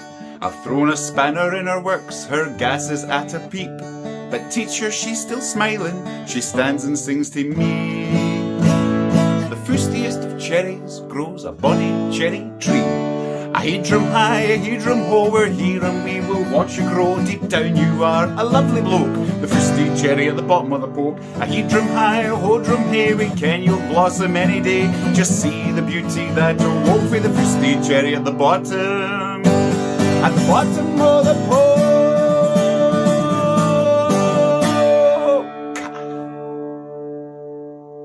Thanks, folks.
and welcome back to this afternoon's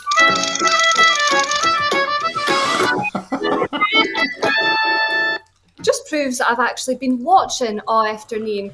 That's been an amazing collection of entertainment for the Scots Leid Association, otherwise known as Lallans. I'm welcoming you all back. If you've just tuned in, please do comment and say if you're watching Faye, give it a share, give it a like. We are next going to be hearing for Shetland Forwirds. Now, Shetland Forwirds and the committee in it has been really active in some of the Urvice events that we've had the last 6 months, coming to Ur Camailles and doing poetry as well as spoken word. The Shetland dialect seems to be completely different from most other dialects, and I feel like it's really special, and I'm really glad that Shetland Forwirds constituted at the end of 2004 after a conference about the Shetland dialect. The convention was keen to see the Shetland unique way of speaking and its Nordic and Scottish roots preserved, surviving and thriving. The aims of Shetland Forward is to foster and promote the using of written and spoken Shetland dialect as a valued and essential element of Shetland's distinct heritage and culture. And to achieve this, Shetland Forwards have encouraged and assisted folk where practical to record, publish, broadcast using of the Shetland dialect. The development of Shetland dialect is a valid element in education at all levels, whether that be primary school, secondary school or higher education. And Shetland Forwards encourages the acceptance of the Shetland dialect among the whole of the Shetland community. So I am not sure if I was going to come on, but I just know that it's going to be good. And if you see Bruce Junsen, he is a brilliant poet in the Shetland Leid. So I'm going to leave you with Shetland Forwards.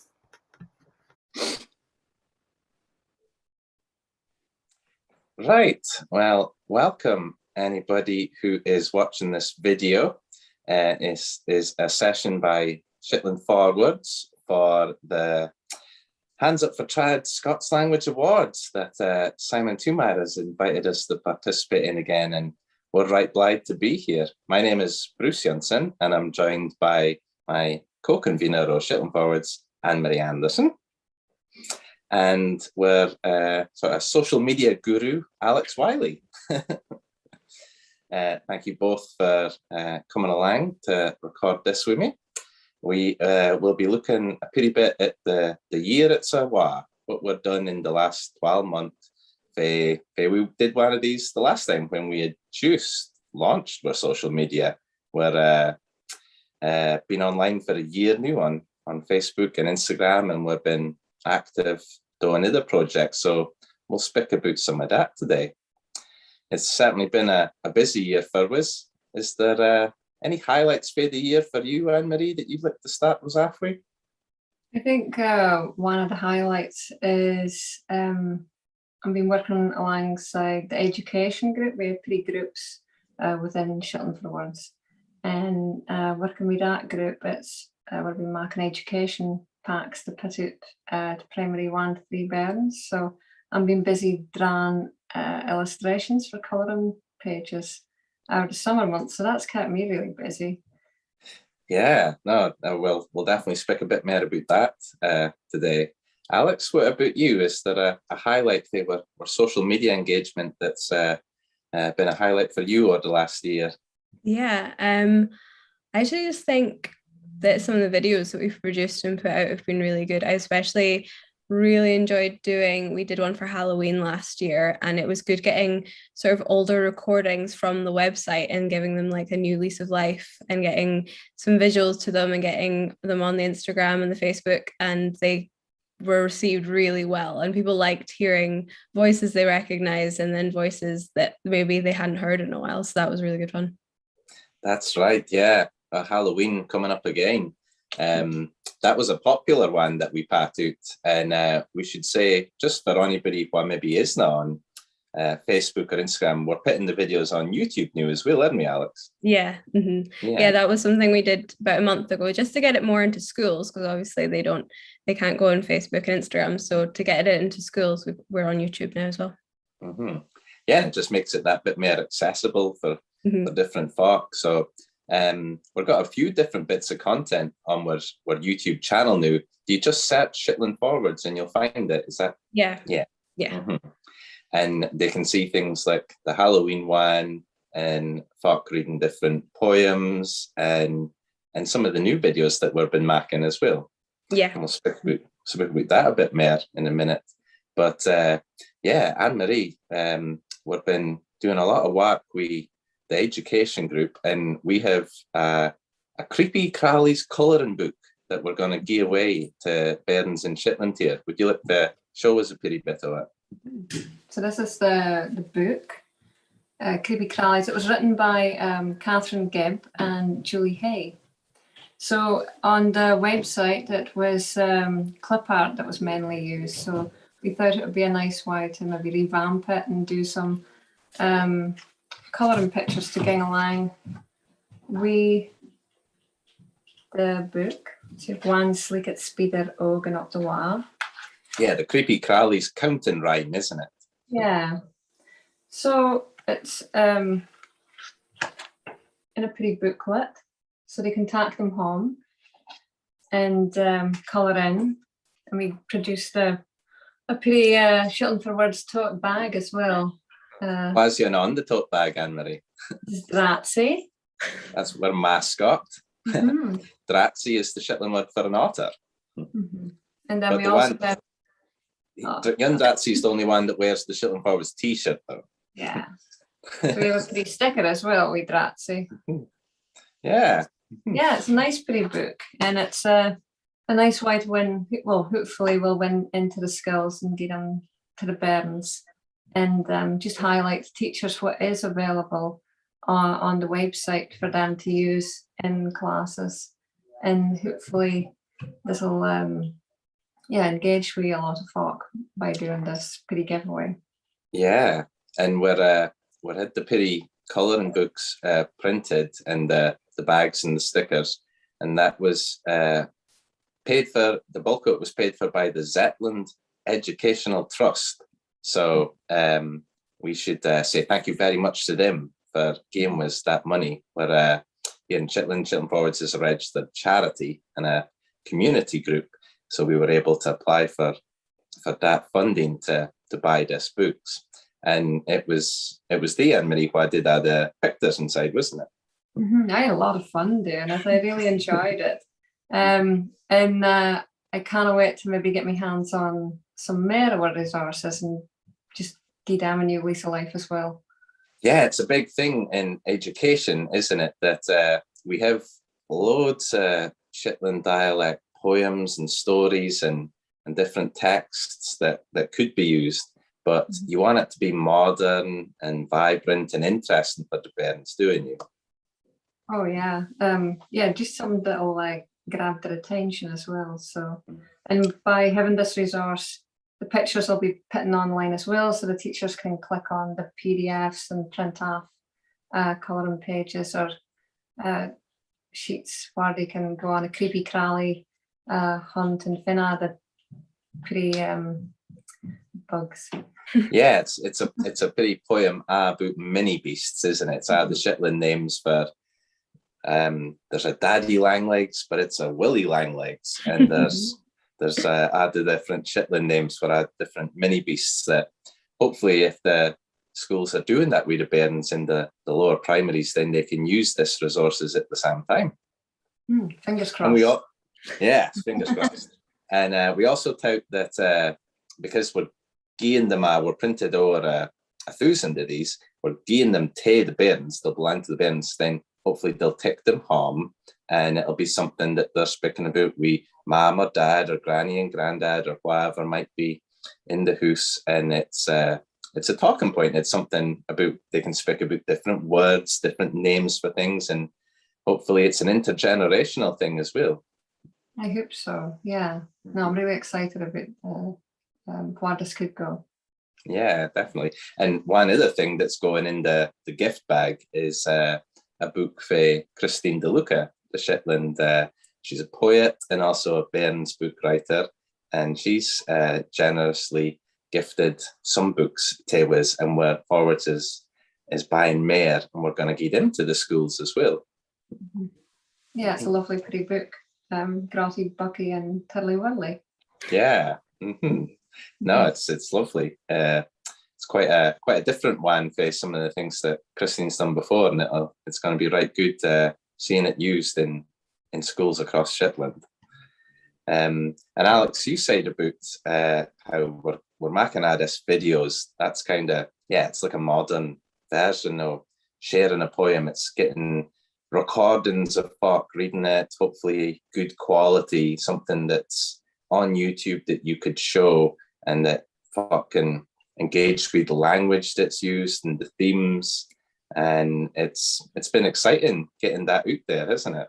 Yeah, I think it's been really good. And again, like even with the poetry, I mean, having it all written down is amazing, but it's definitely like the voices that kind of make it, and the different dialects all around the Shetland Islands that make it so exciting. So it's good to get it in that medium. Yeah, definitely.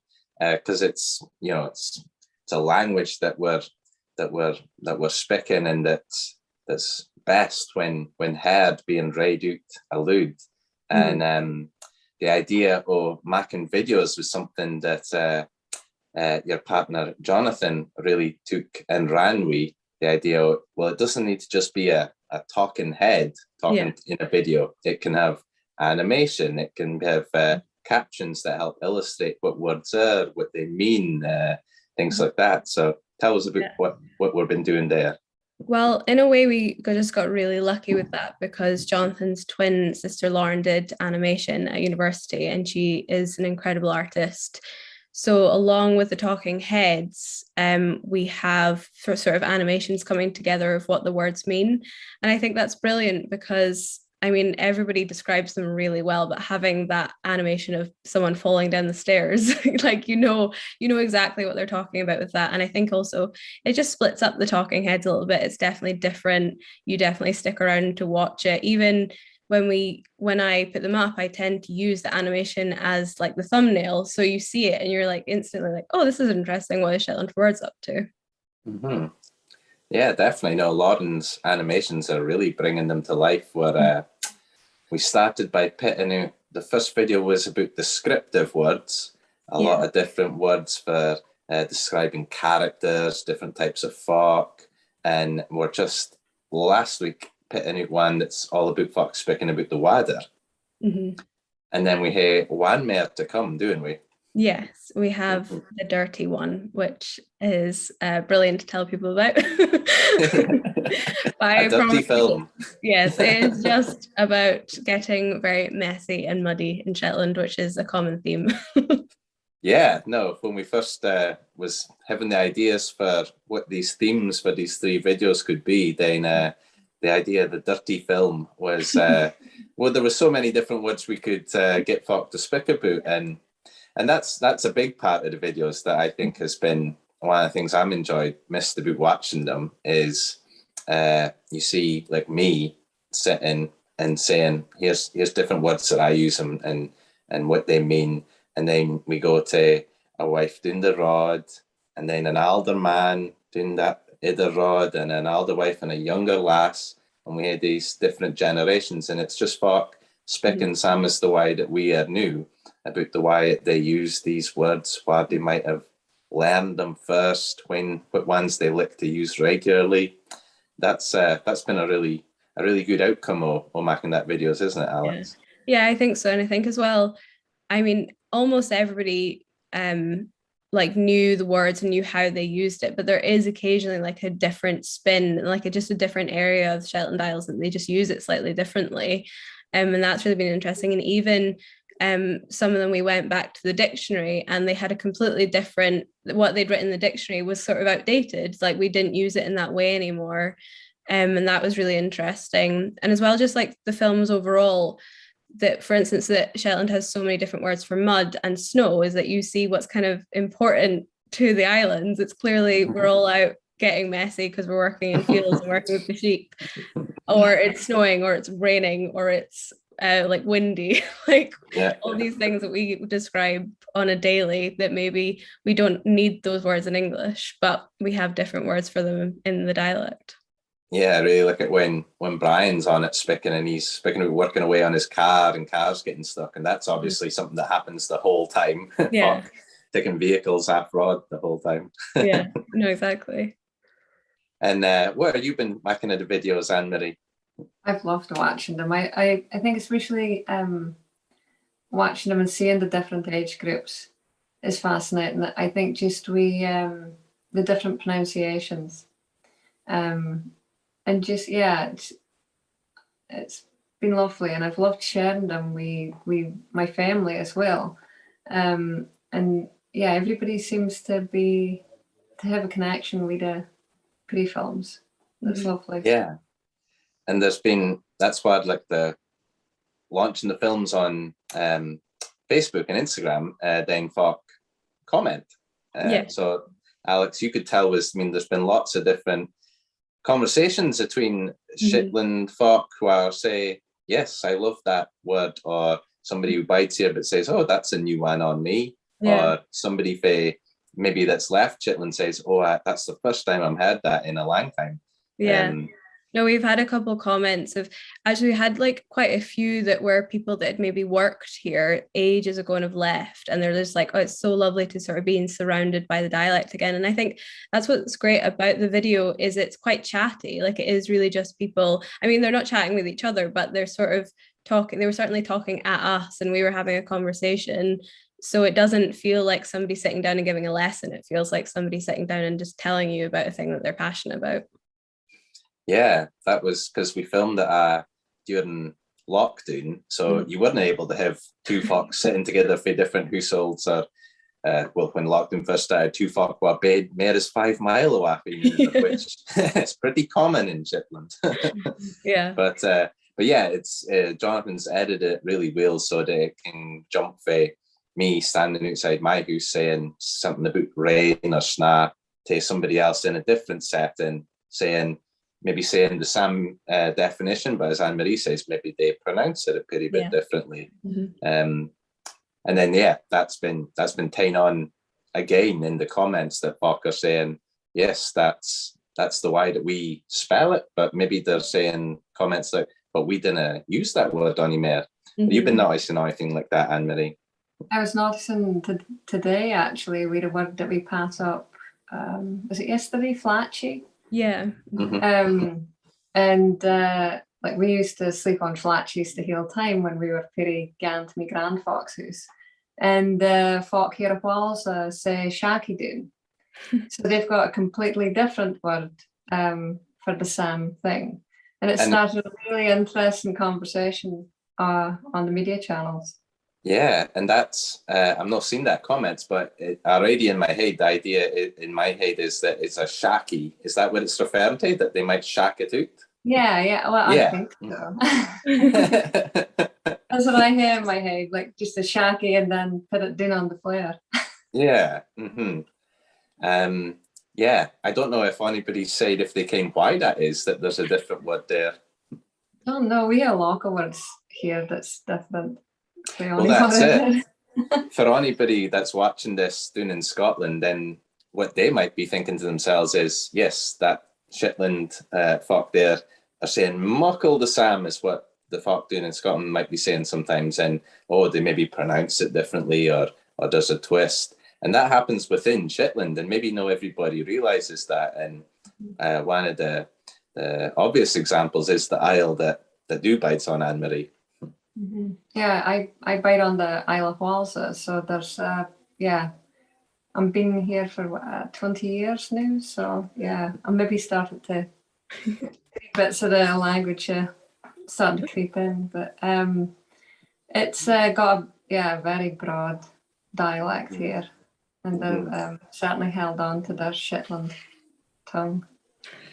And it is interesting doing things like putting out a video explaining Shetland words on Facebook, because the words do change across Shetland, and at Shetland Forwirds, we really like that. We really like hearing when somebody says that on this side of the aisle we pronounce it differently, or it's a word we didn't use, and it's brilliant having that conversations like recorded online, like different folk commenting, and again, it's not just in the hairdresser or in the pub that folk might be speaking about it, and nobody else gets the kind about it.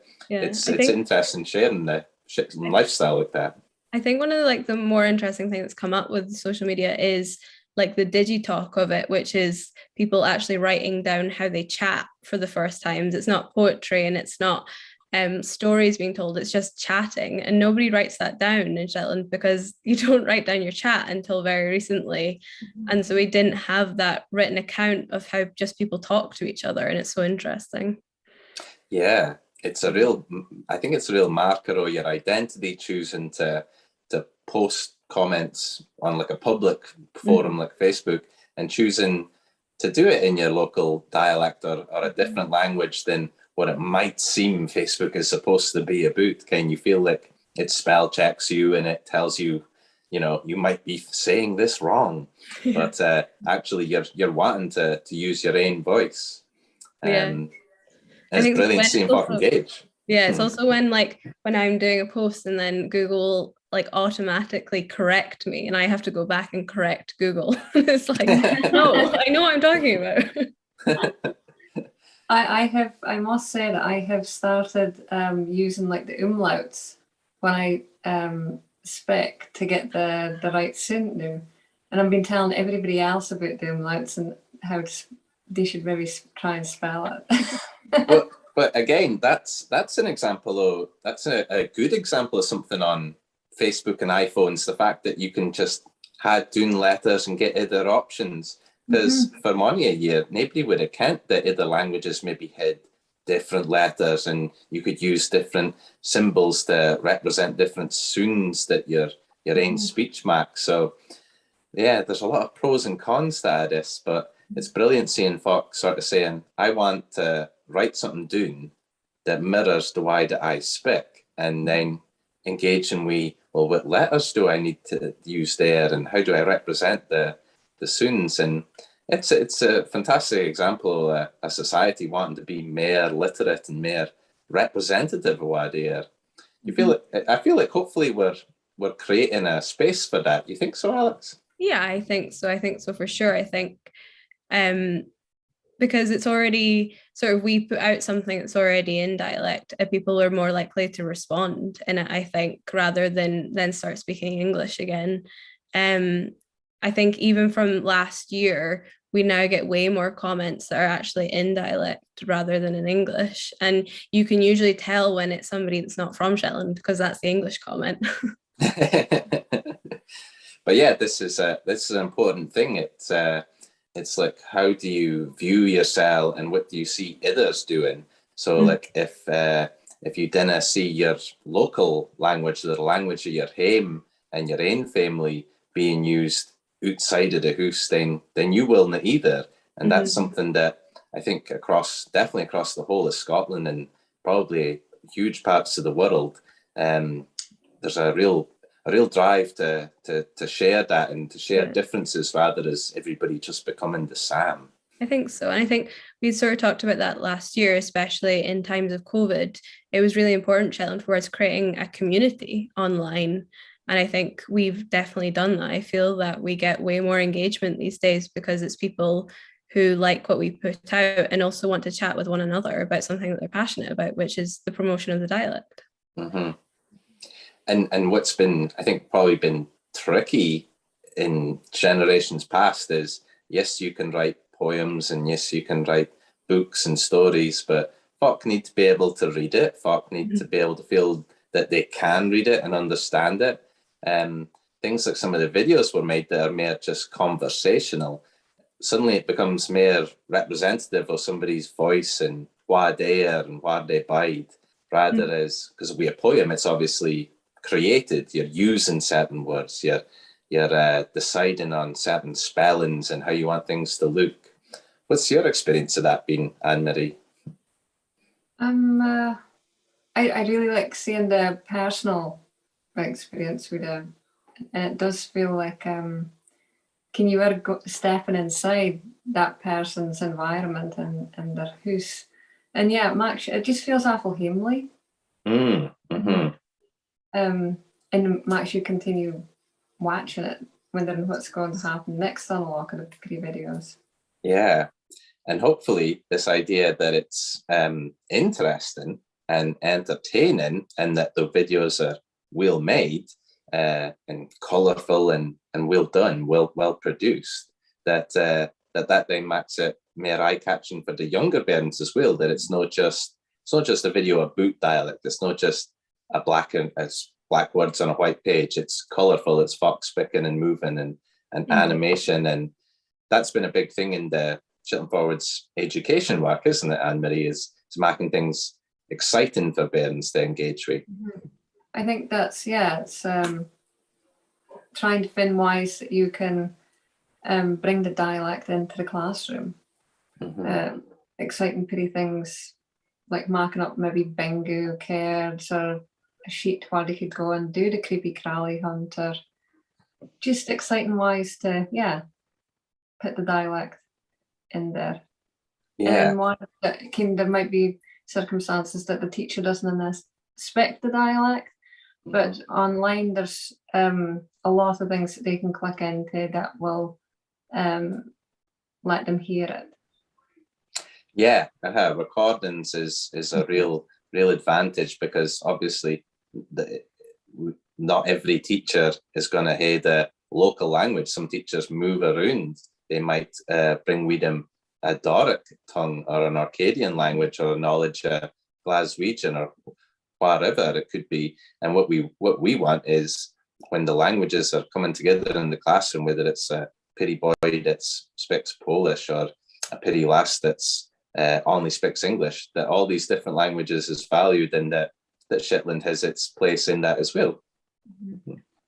And just the idea of engaging with the parents in a while like that. I mean, you've done a lot of hands-on activities and things in schools before, Anne-Marie. Do you think that bringing in things for them to touch, smell, look at, that fairly grabs their imagination as well?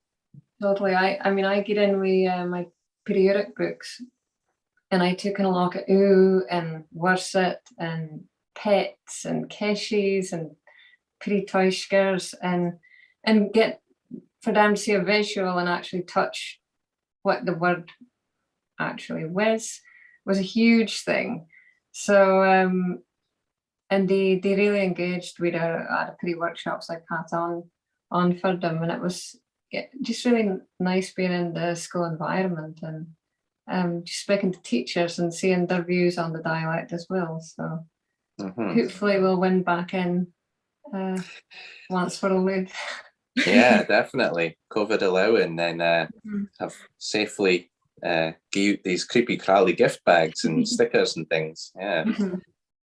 But that makes me think as well, Alex, about that Halloween video, which was somebody describing, the recording was describing the making of a neepy lantern, and then you were able to film what that would be like. So the original idea, I can't mind how long ago that recording was, but they probably couldn't make a video. They could just record somebody speaking, whereas now we're able to add the visuals to it.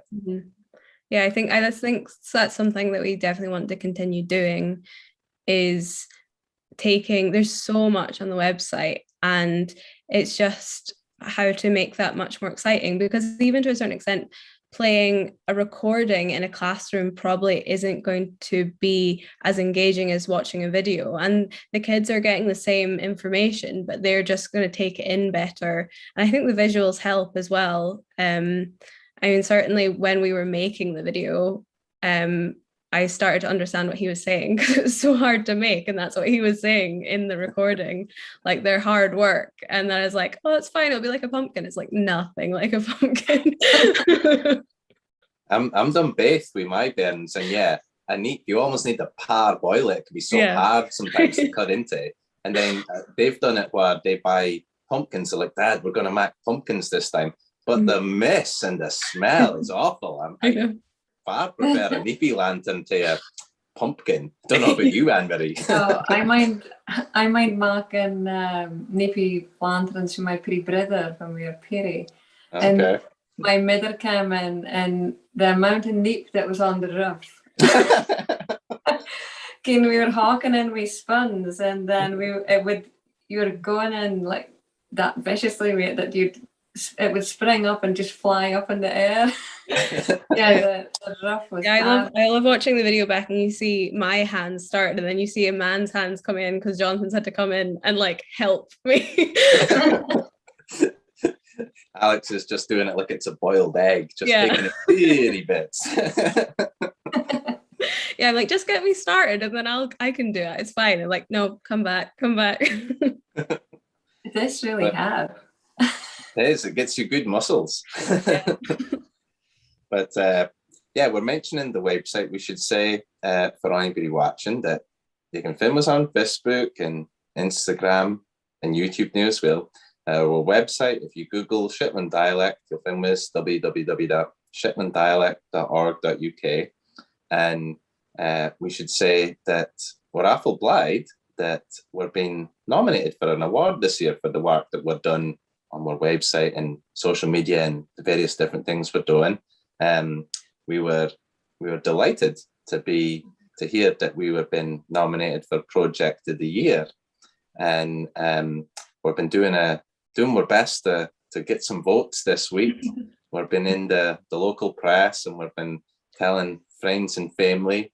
And we should say a big thank you to Simon Thumaier and Hands Up for Trad. It's a tough group to be nominated in. We submitted really, really interesting, really well done projects, but it's something we're right glad about, isn't it, Anne-Marie? Oh, I would imagine. Be nominated, yeah, it's delightful.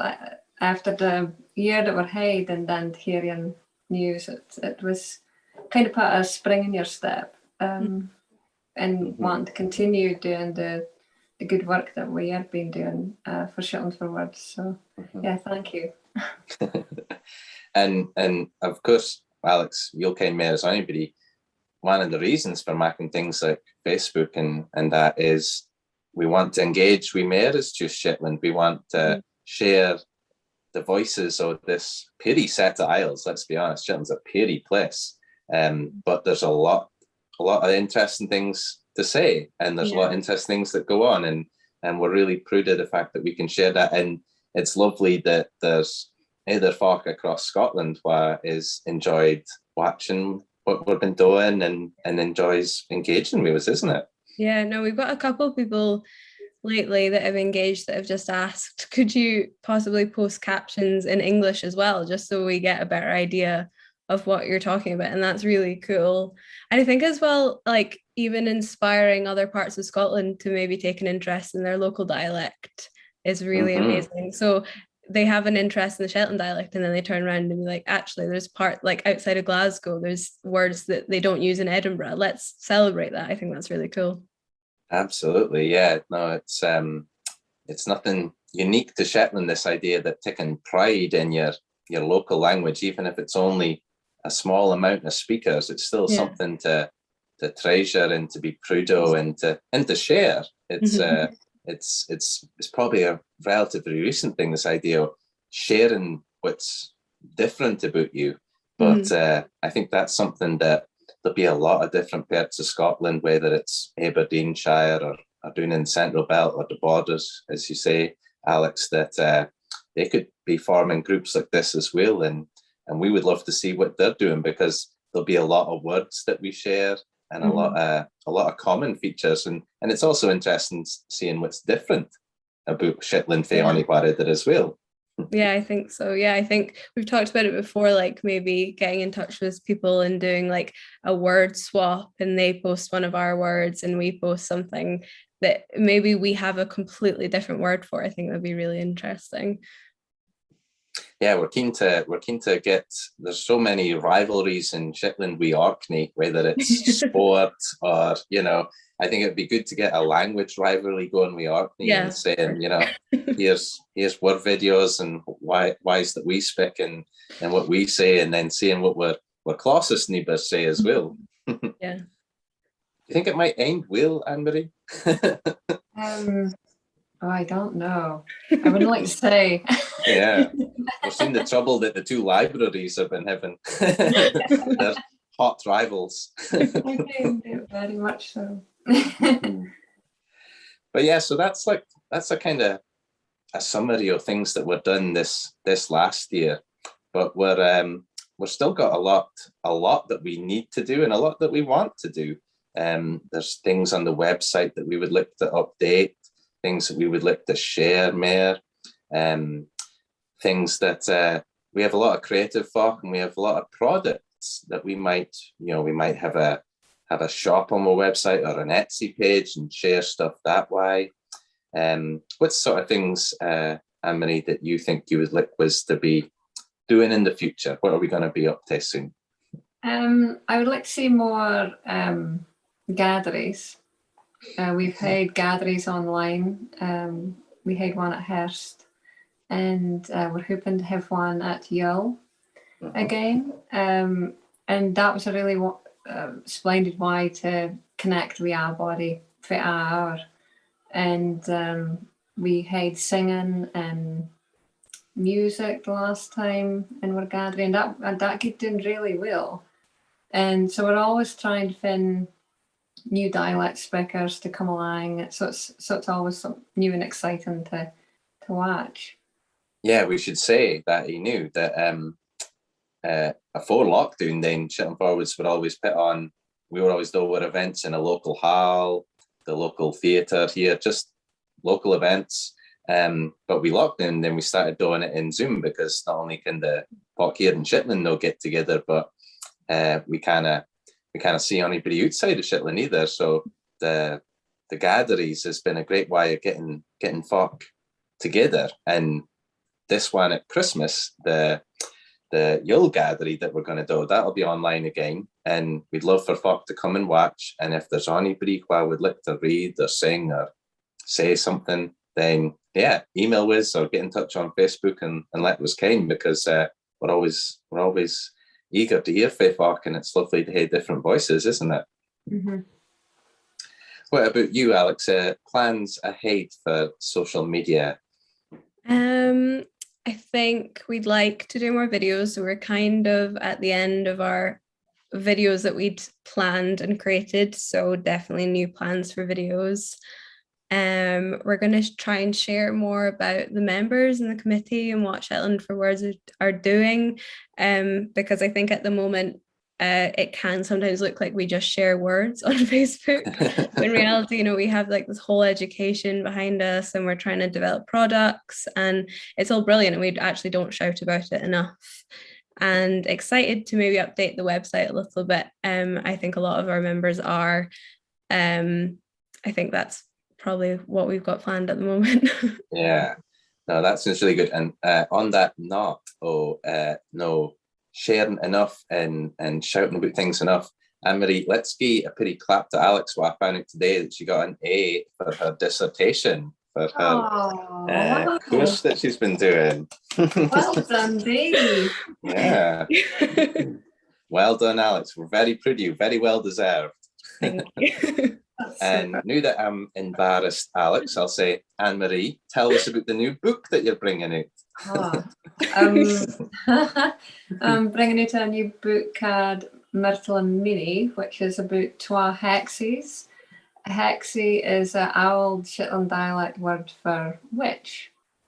So I've got some false words in there too. So it's exciting. It's just gone to the printer, so it should hopefully be back in the next couple of weeks. So it's been fun. I've been working alongside the talented artist Derek Robertson, and his illustrations has really brought the characters to life. So excited. Yeah, definitely. Yeah. Mm-hmm. Pity clap for Anne-Marie, Alex. It's going to be a brilliant book, and we'll be mentioning that on social media, so folk can watch this space and find out more for things that we do in the future. Mm-hmm. But let's just say let's just say thank you to Simon and Hands Up for Trad and for the nomination for Project of the Year, and we'll speak to our friends from across Scotland after the awards and on the night and see who wins, and best of luck to everybody who has nominated. Yeah, all very well deserved. Very well. Absolutely. Yes, mm-hmm. Right, well, we can say cheerio and I'll press stop on the recording. So cheerio, everybody. Thank you. Yeah.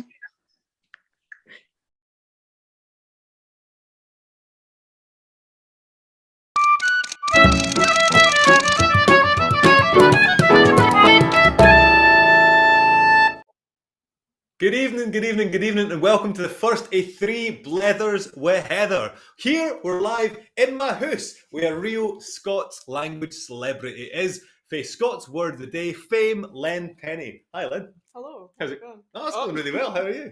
I'm alright. No, very, very welcome to my humble abode. Thank you. This evening we're chatting about the Scots Language Awards. The reason me and Len are doing this evening together is because we are going to be co-hosts of the awards. They are on the 25th of September and they're right here in sunny Dundee.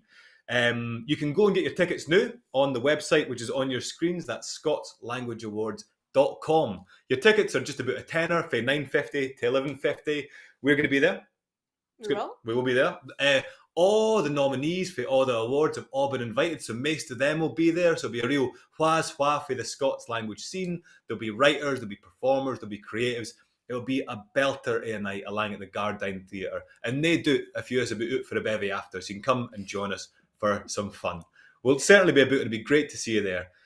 If you absolutely canny, make your way to Dundee on the 25th of September, then you can join us online. Wherever you're watching this, they can tune in. If you're watching it on Len's Twitter, if you're watching it on my own Facebook, wherever you're tuning in, you can join us again. But most of your information is for the Hands Up for Trad social media pages. So give them a follow. Len, yes. Loads of stuff to chat about, eh? We do. We have so much. Where should we start? It's up to you. It's your show. Well, what I'm really interested in, we're going to talk a bit about the different categories and the different nominees and all that kind of stuff. Something that really stands out, obviously, for the COVID year, is that most of the stuff that's on there is stuff that's a lot of the stuff that's on there is stuff that's been done online. Absolutely. So we'll be looking at some teachers that have been teaching online and what they've been doing to make sure that Scots stays part of their bairns' their lives and their education. But something, there's a fair few folk, yourself included, that rose to prominence through TikTok. Mm-hmm. Now, I'm dead old. I didn't care much about TikTok. You've picked out a couple of videos for TikTok, but how do you know, just first of all, tell us what it is, what it's good for, and can it be a good place for Scots to thrive? So TikTok is a really good resource for Scots content because you can do really good short form content. Right. Usually when we think about Scots, think about things like long form poems or books and that, but you can have either a 15-second, a 60-second or a 3-minute video format. So like the Scots Word of the Day is only about 20 seconds or 30 seconds. So it's really good bite-sized Scots content, which means that people can digest it easily and they don't have to dedicate too much time to it. Aye, so I was seeing that TikTok users in the UK went from like less than 10 million to near about 30 million. Mm-hmm. You're telling me the demographics are awfully different on there and all. Definitely. Why are you speaking to it? Well, for me personally, my demographics are mainly on TikTok, female and mainly Americans. So it's a whole new demographic. You think to yourself that the only people who'd be interested in Scots would be people from Scotland who have a sort of vested interest in using it in their daily life. But it's actually the opposite. The majority of my audience is American. Incredible. What do they make it? I think it's been great. It's been phenomenal to engage with people who have no prior preconceptions of Scots, but then also people who have had preconceptions for, Outlander or something like that, where they think it's just a funny English or, bad pronunciation or bad spelling. So it's been nice to be able to change perceptions in a way that's not too formal. It's a nice sort of conversational way that you can, engage with people, have a wee blather about Scots and just have a good time. 100%. It's the bait that reels them into the real Absolutely. Meaty stuff, eh? So you've picked out a couple of clips. Shall we have a look at them? I have. I've got one for Littlest Chicken, Mm-hmm. who is one of the nominees, and it just is a good example of sort of nice conversational, like everyday Scots that people will be familiar with. It's not so much the sort of historical stuff that I might be delving into in my videos, but it's a nice, it's a good reflection of the Scots that people will be familiar with. 100%. So here's a couple of clips for TikTok. We'll come back and talk about them after. I don't know what's happened to me, but I'm looking at myself now and I'm thinking to myself, can I shag you, by the way? Like, God, you a sexy bastard!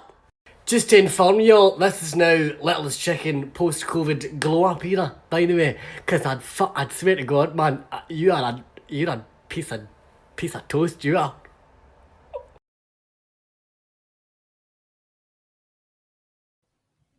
This is a wee bit of the Bonnie Lass of Fyfe because it's been stuck in my head all day. Here we go. There once was a troop o' Irish dragoons came marching down through Fyfe, oh, and the captain's fallen in love with a very bonny lass, and her name it was cried Pretty Peggy, oh. Oh, there's many a bonny lass in the Howloch, there's many a bonny lass in the Garry, oh, and there's many a bonny Jine in the streets of Aberdeen, but the floor o' them all bites in Fyfe, oh. Happy Friday. Oh, that's smashing. That's absolutely smashing. That's Littlest Chicken. He's up for any of the awards. Is it Scots Speaker of the Year? Scots Performer of the Year? Scots Performer. Scots Performer of the Year. Absolutely unreal. I should have said at the start there that, of course, you can fire it into the comments. I can see some who's already have. Gary Robertson. First of all, Gary, how you doing, man? Long time no see. Hope you're well. Devastating news just in for Gary, who, of course, won an award at the last Scots Language Awards down in Glasgow.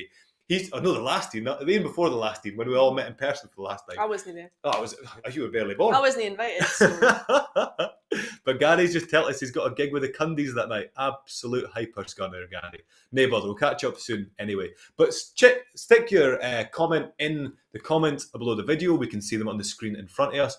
We're keen. We're going to be talking about what got us most interest, what helped us fall in love with Scots. Instead of just speaking it, what helped you fall in love with it and realise it's poor? So we're talking about maybe teachers that had an impact on you, a book you came across. We're going to look at some of the Scots Bairns books that are going to be engaging this whole new generation with Scots. So let us, Ken, in the comments, what was it for you that helped you really fall in love with it? Maybe it was a saying, maybe it was a book, maybe it was a poem, maybe it was Len's Scots Word of the Day. Never can. So something I wanted to talk about was Ulster. There's this really interesting Ulster theme through the Scots Awards. There's a number of Ulster Scots writers and kind of producers and content producers that are in there. Did you care much about Ulster Scots growing up? I didn't really. I suppose it was sort of just a thing that was in the house. My dad's from Ballymena, so there's sort of always been a link there. But it was just, I didn't really sort of dissect what parts of Scots were coming from my mum and what parts were coming from my dad. So it's always been nice to sort of go back and find the links. And there's an Ulster Scots Word of the Day, contrast to my own that's on Twitter. So it's been nice to compare and contrast. And occasionally we'll do the same word and we'll just relentlessly bully each other about whose word it actually is. Because, there's always a sort of controversy there. So when you started doing your Scots words, was your father... Was he totally into it? Did he get the whole cultural background to it? Absolutely. I mean, my dad just uses Scots as much as anyone. I think that's just because my mum's been using so much Scots. She's just blethering the way she normally blethers at home, and my dad sort of picks it up and uses it the same way. And it's never been a sort of an issue, even though it wasn't really something that he would have maybe used. It's something that he uses now because it's, a sort of language by osmosis in our house. Language by osmosis. That is interesting. I will just tell you quickly, right? So I didn't ken that Ulster Scots was much a living language. I didn't really care much about it at all. It's just, there's a Scots language document for the Scottish Government, for example, that talks about we as Scotland are the only place in the world where Scots is spoken, therefore we have the obligation to look after it. So even at a governmental level, Ulster Scots maybe hasn't had the attention paid to it that was due. But this awards, there's not just one, there's 12 folk up for an award. One of them is Stephen Dornan, whose book The Jabanes is out now and is available and is there to be voted on. And I thought I'd just give you just a wee, because maybe you haven't heard Ulster Scots before. I'll butcher this, no doubt. So this is a poem cried The Gaelic, or The Gaelic. I bide the nooks the lee lang day, and rear my thrang o' wains awa fae comfort, heat and licht o' day, sprattling and clart where civilization holds nae sway nor polished art. You didn't think that I'm here, about your sonsie fancy gear, and gin you see me sprattling near, it's battering broom or stamping shoon, I doubt in fear will seal my doom. So to me, that feels, I mean, weird. It's sort of, like you ken what's going on there. Aye, but it's like you're hearing it through, different. It's like when you hear a specific dialect of Scots that you're not overly familiar with. You ken what's going on, but you don't know the specifics. Mm-hmm. So it's interesting that it's sometimes it's something like the spelling, or it's something like just the pronunciation of a word, which is quite similar but not the same. And I think it just speaks to the sort of diversity of the Scots language. 100%. Aye, it's like discovering Ulster Scots was sort of like discovering a whole new Doric. It's like, hold on, there's this whole other group of folks speaking sort of like us, but sort of nae quite, and they're no saying the same things we'd say. Aye. What I like most about the Ulster Scots contribution is that they're no talking about things we're talking about at all. They're living a whole different life in a whole another island, but they're using the same language as us. And by mixing with Scots, we can learn about whole new mentalities, whole new ways of life. I mean, there's some great comments coming in. We'll just touch upon. So Callum Irvine, good evening, Callum. Cheers for chucking your comment. So I'll read this and get your thoughts on it. I've grown up with Scots all my life, but I was discouraged for speaking it myself since we moved down south of the border. Sorry to hear that, man. But my rekindling with it was reading A Drunk Man Looks at the Thistle. Have you engaged with much Hugh McDermott? I have. I did it some of the last year when people were sort of sending me things to read, but I try not to read other people's stuff because then people tell me I'm butchering it. So I stick to my own so I can butcher that. But I can definitely relate to the sort of, try to smoothie rain Scots kind of thing, because it's a thing that I think we all go through at some point. Aye, Callum, 100%. That's one of the real difficulties. You talking about moving down south of the border. I mind when I flipped first to Aldreichy, moved down to Edinburgh, and I moved to the city centre, and Abdi was fairly middle class. And there's that thing of, I suppose what we need to get good at is being bilingual. Because you can't. I didn't ken what. Tell us in the comments what about your biding down there. But you can't go down there and speak as braid as you might do if you bide in Hoyk.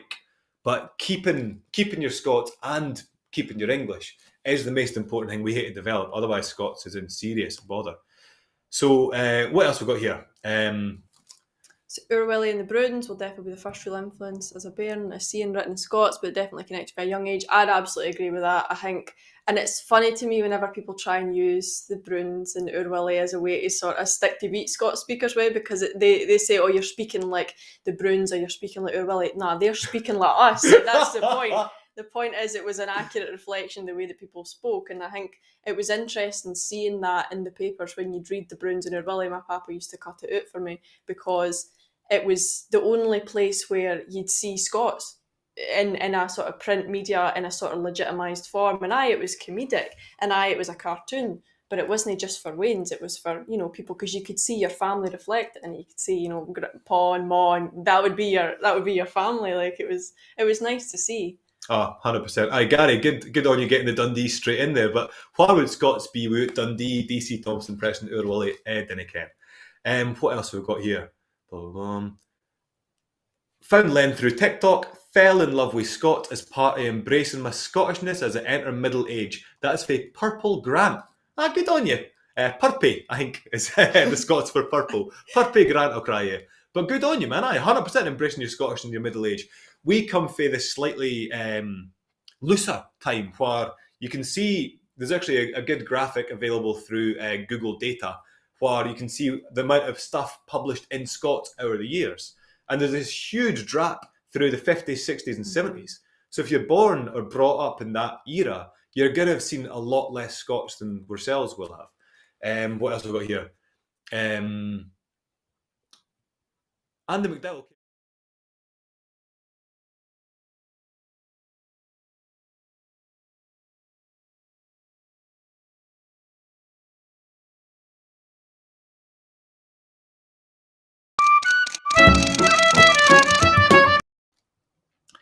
In the saft simmer dim, a nightingale sang on the branch of a tree.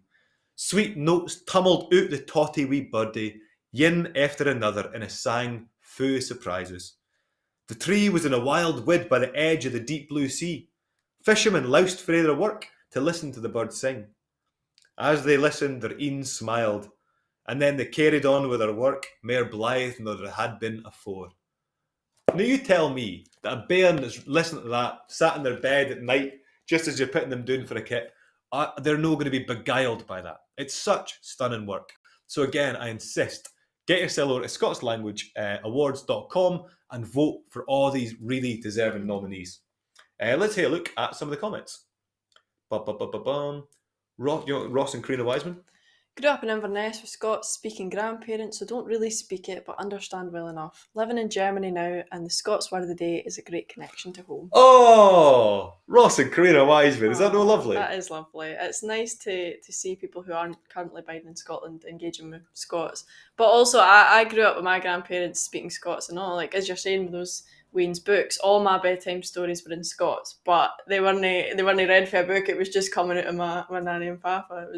It was nice to sort of hear that connection to the older generation, and I think it's evident they knew that we do owe a lot to the older generation because they're really the gatekeepers of the language and they've got the knowledge, so we've got to sort of, continue to engage with them and make sure that we're bringing the old words into the future as a sort of matter of respect to them because they're the ones that have really kept it going. 100%. Cheers for tuning in for Germany. That's awfully exciting.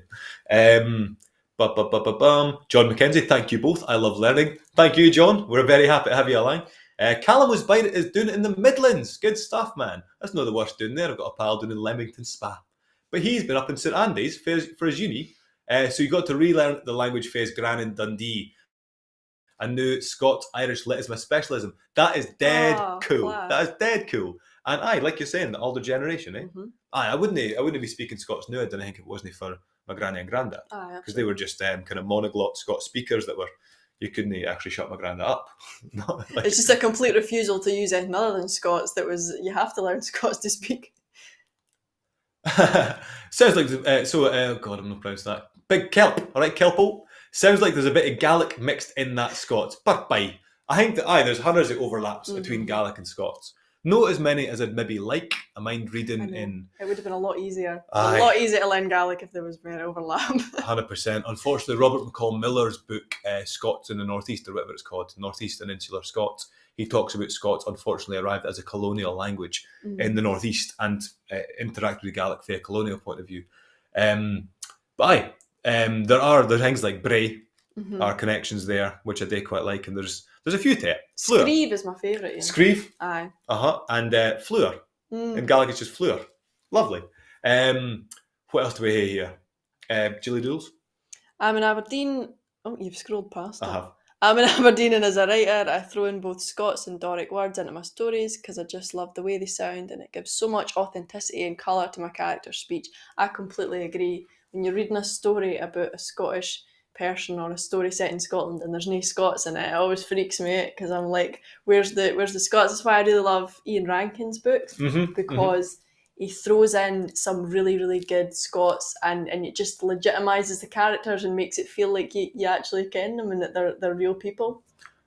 They're real people. You say authenticity, Jilly Doodles. Authenticity is the words. The real people you're saying, Len. I got speaking to James Robertson. He is a scriver that's put out books like Joseph Knight and As the Land Lay Still and he's put Itchy Coo.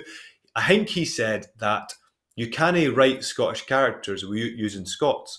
Even if no Aberdeen in Scotland's a Scots speaker, you'll hear grammatical inflections face Scots. You'll hear an awareness you'll use phrases that hey kind of archived Scots in the phrases. You can't write without it. So absolutely, Jilly, engaging with as a writer is essential and good on you for it. I find it so hard to write in English now. Aye? Absolutely. Even just like cutting out the sort of, as you say, the grammatical features and stuff. Try to write solely in pure English just really freaks me out, and I find it hard because then you have to sort of unlearn the Scots and you need to try and do it. Aye, maybe we need some Creative Scotland funding to make sure English doesn't do it, eh? Oh, absolutely.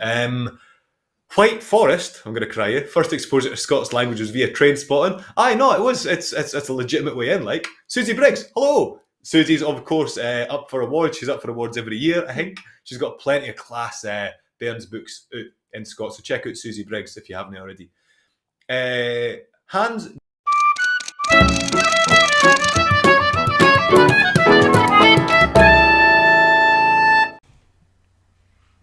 Hello, good afternoon. How are we all getting on? That was just a snippet from Blether Wee Heather, which was originally put out the other night on the Hands Up for Trad socials. So if you'd like to see the whole thing, then head over to either Facebook, Twitter or YouTube and type in Hands Up for Trad, Blether Wee Heather. I am delighted to be hosting the next session, and it's called Lyfe Wee Fyfe.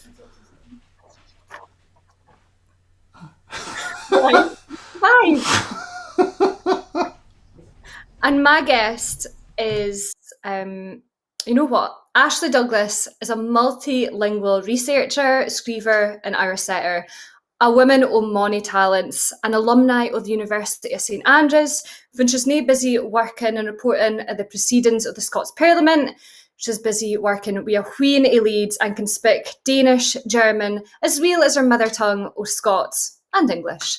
Ashley herself was nominated as Media Person of the Year in the 2019 Scots Language Awards, and she manages to squeeze in a hale load of hour setting work and has previously been an hour setter on a letter shading project between the Basque screiver Iben Daldua and her ain James Robertson. In 2019, she contributed to the National Library of Scotland's Wee Windies project, which won the Scots Project of the Year in the 2020 Scots Language Awards. But that was then, and this is new, and I'm fair ticket to be joined by Ashley to hear blether about all the projects that she's been involved with over the last 12 months.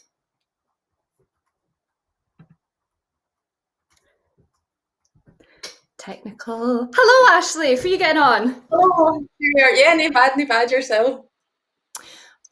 Good, yeah. We've had a lovely afternoon, loads of stuff going on, but this is the first and last live interview that we're doing the day. I must say that after this, we will be coming to an end. Unfortunately, Stuart Paterson will no longer be able to do his Pater with Paterson the day, but it'll be rescheduled to another day. So Ashley, you're just doing ahin. Like you're ahwai, you're on Twitter, you're doing a full-time job and then you're doing freelance stuff on the side. You're an integral part to the community of practice that is the Scots language scene. First things first, what we've seen you, well, let's just get to it. Firefox, this is really exciting. This is a muckle win for the Leeds, and it's incredible that you can download a browser and stravig the internet in Scots. A hard question first. Why do you think it's important for folk to be able to stravig the internet in Scots? I'm playing devil's advocate here. Aye, no bother at all. We all ken we mun be used to the devil's advocate questions when we're up pod in Scots. I'm seeker you're used to that yourself as well. Say it's just about normalising Scots, is it no? And I think that's what those of us in the Scots Leid community are hating to make the point of, because we hate to go on about it all the time. I think folk can get the impression that we're trying to make out that Scots is special or something. And it's like, no, we're just looking for equality. It's the same as with feminism, really, isn't it? It's like some idiots get in their head that women are seeking some sort of special treatment. It's like, no, we just would quite like some equality, Ken. Same with gay rights. We'll probably come on to that later as well when we're speaking about some of the other stuff I did for the library with LGBT History Month. But I've stravaged away on a tangent already. But anyway, it's just about normalisation and equality for Scots. At any kind who money lead you can stravag the internet and hunters. German, French, Danish, you name it. So it's just like, why no Scots and all? Because it's just another modern living lead, and Scots speakers should be able to use it on the internet as well as anywhere else. Absolutely, that was a wonderful response, I'm not going to lie. So who did it come about? Because of course you worked with the company Rubric. Who did that? How did you establish that relationship? And between us, full land did it take?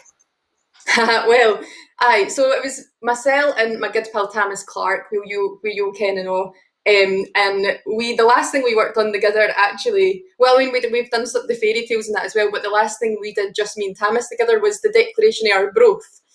So a sort of modern Scots ever set in the 14th century Latin letter to the Pope.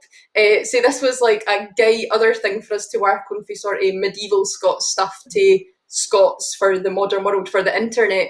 And we got emailed for Rubrics. They're an Edinburgh-based hour setting company, and they have previously worked with putting Firefox into other like more minority languages, as I understand it.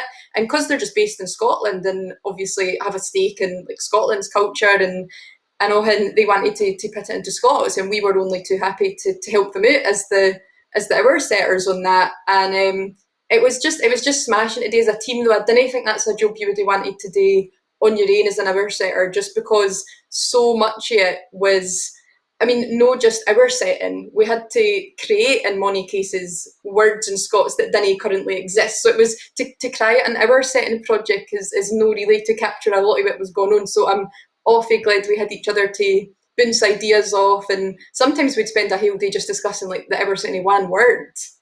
Mm-hmm. That's what I was thinking. So this computer lingo is a pretty new thing to begin with. I mean, like 50 years ago, we weren't using iPads or whatever. We just didn't hate it. So in order to invent this new kind of, not a new language, but a new lexical, taking words and making them into different things, like Stravaig. I would have never thought that would be browse. I would have thought Stravaig was going for a wee donder, here a wee check about, like we swatch about. Using these all words and putting them and repurposing them. I think, the word I'm looking for is repurposing words. Yeah. How, so you just said one word would take a whole afternoon. Stravaig's one of them, but Lyfe is not Lyfe. The one we were just speaking about. The one we were just speaking about, kind of, my goodness, I'm just having to go, skipped, Lyfe. To skip out a file. Our Lyfe, so we were setting like kind of if you're downloading a wee of files, but you maybe wanted to skip some of them. So we were going, how can you do that in Scots? I mean, you could just say skip it and put the IT end in with the Scots. You could just stick with the English, but that'd be a bit bold. I mean, in many cases, the Scots word and the English word are the same. They're closely related languages. You can't always hear a word that's no shared with English, but wherever we could, if there was a better way to do it in Scots, we would. So that was one of the examples where we were like, can we, that's the sort of thing you'd sit and think about. There's no like one correct answer. It was quite a creative project. It's quite innovative. So we'd sit and go, how can we do this? So the word light already exists in Scots. To jump, obviously kens that. Our light to jump hour, that's a wee bit more innovative to use it like that, and then to put it in that specific internet context, say our life and files in a download. So that's a good example of the sort of things we'd have discussions back and forth over. And most of the time our concern was accessibility, because when you're Stravaiging the web, folk need to understand what the command's telling them to do. It's not like if you're screaming poetry or whatever, it can be as wild as you want. Sometimes you don't always understand what a poet's getting at. It can be a bit more creative and esoteric. That really wasn't what we were hearing today here. It was like accessibility and communication first. So I was weighing up that Scots distinctiveness versus it still being clear what's meant. But I'm sure you'd agree that like on the day we honest Scots would see that in context. They'd ken the word life as the core verb, our is the preposition, file, our life. I think most folk could get that richt away. Yeah, that's what I was worried about, because when I saw it, I was like, oh, this is exciting.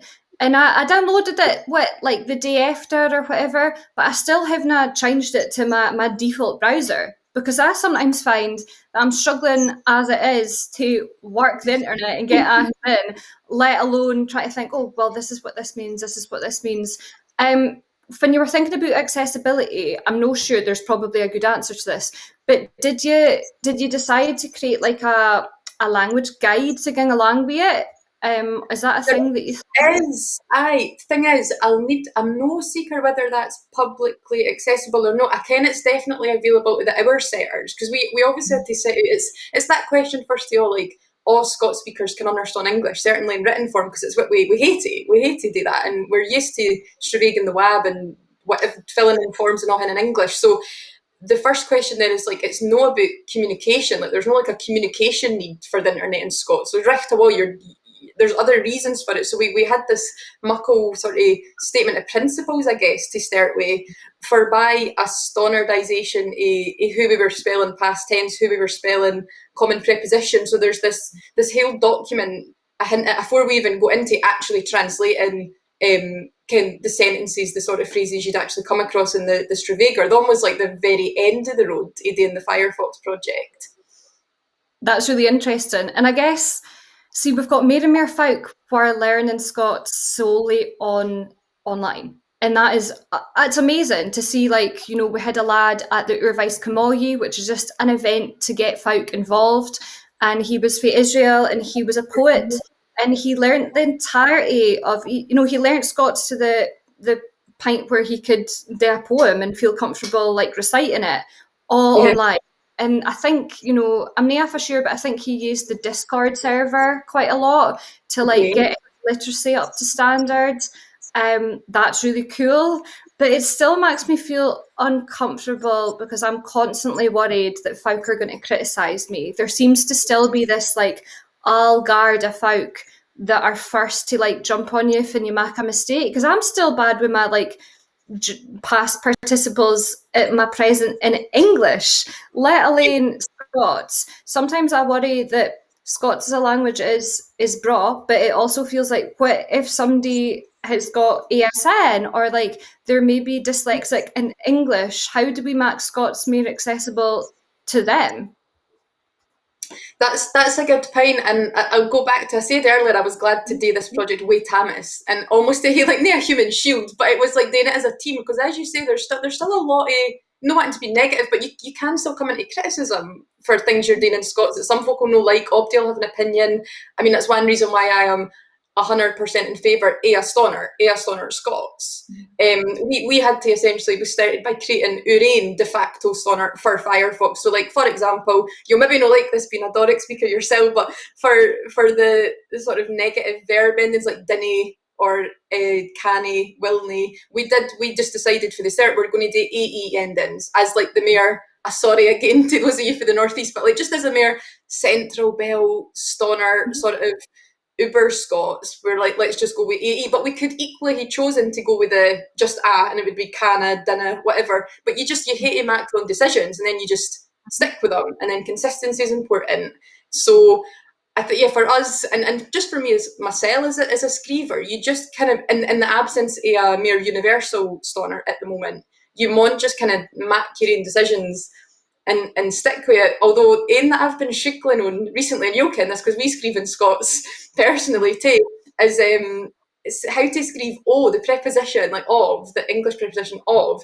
And in Scots, most of the time until now, I've screeved it just O. And I think that's more for literature, and you're used to seeing it in the poetry. And if I was screeving something more formal, still like maybe something for the library or in the parliamentary context, I'd probably still use that O. But in my own colloquial screeving and on Twitter and that, I'm definitely using AE. And I've seen, like, Len Penny's been doing that too. When I'm screeving with Thomas, we do that. And it's one of the ones, I think most of us, especially in central Scotland, that is how you say it. Like one of them, or it's very A, it's not really O, which is like more formal, but when you screeve it, you screeve O. But that just makes that mere muckle point though. Like, it would be good if we had a screeve at Stonner that Obdi adhered to, so you weren't constantly having to weigh up, how shall I screeve this, how shall I know? Because, like, in English, we can all pronounce it however we want, but there is a written standard. Whatever way you pronounce the preposition of, you screeve it O-F, and that's it. So yeah. I do agree, and I think that, like, the more that I've been doing in Glasgow, the more that I'm like Glasgow Jason, and I really didn't. Oh my god, I really did. I don't mind when folk are doing AE instead of A. But I mean, my fear, and as well as other people's valued fear. What's the word? They're real. A valid. I was waiting to say Valium. I was like, can he say that? Oh, well, other people's valid fears is that a standard would dilute each regional dialect. I really didn't think that's. I think. See in the Northeast, when we are really, really being lazy, we didn't even use dinny. We just say da. I da thing. I da king. I actually do think that it will die out other regional dialects. And we've seen that with Gaelic. You've still got, you can tell a Gaelic speaker's from Harris or Lewis or Skye or Argyll or the North. You can still tell. I don't think that that's going to be an issue. And Steve Byrne's got a really great, spiel on why it's not going to be an issue. Same with James Bukowski as well. So I'm not worried. I do worry that folk are going to maybe kind of drift towards centralised Scots in fear of, alienating folk. But at the end of the day, there's mere folk here. Like the populace is bigger in the Central Belt. So I don't Mac. I'm nae like after folk for doing that. And I think when we were doing interviews, Janice Forsyth, loads of broadcasters are very, very supportive of Scots. I love it. But I feel like when when it was on TV and all that, there was, they didn't poke fun, but it was like the Mac Totty and Mac Muckle, I was like, oh, could you get a waff of that? And I guess you would do it, Mac Totty. I would have said Mac Smar, but then smar is a really awkward word to write. Like smar, smear. People could pronounce it wrong. So that's why I was like, actually, Tot is better. I think we did think about wee, but again, you end up with that W-E-E apostrophe E-R. It looks really weird. So we wanted to use a Scots word. So you kind of, you really... This is exactly the sort of thing Tamis and I would sit and go through. But it's when you try to put it into the comparative, it just all gangs of gley. So totally Wheelkent word. Yeah. But we're not used to hearing it in mere formal online context. So you do run the risk. There was a piece in the Sun. You got to be looking as well, actually, mine, because he was like, well, actually, sorry, I should have used the opportunity to hease you up there, by the way. No, but seriously, the backstory to the Ruprecht project, as I understand it, is it was your Spotify campaign what put the whole idea in their head. So really the answer to the question is like your Spotify campaign sparking it. Aww. So that's...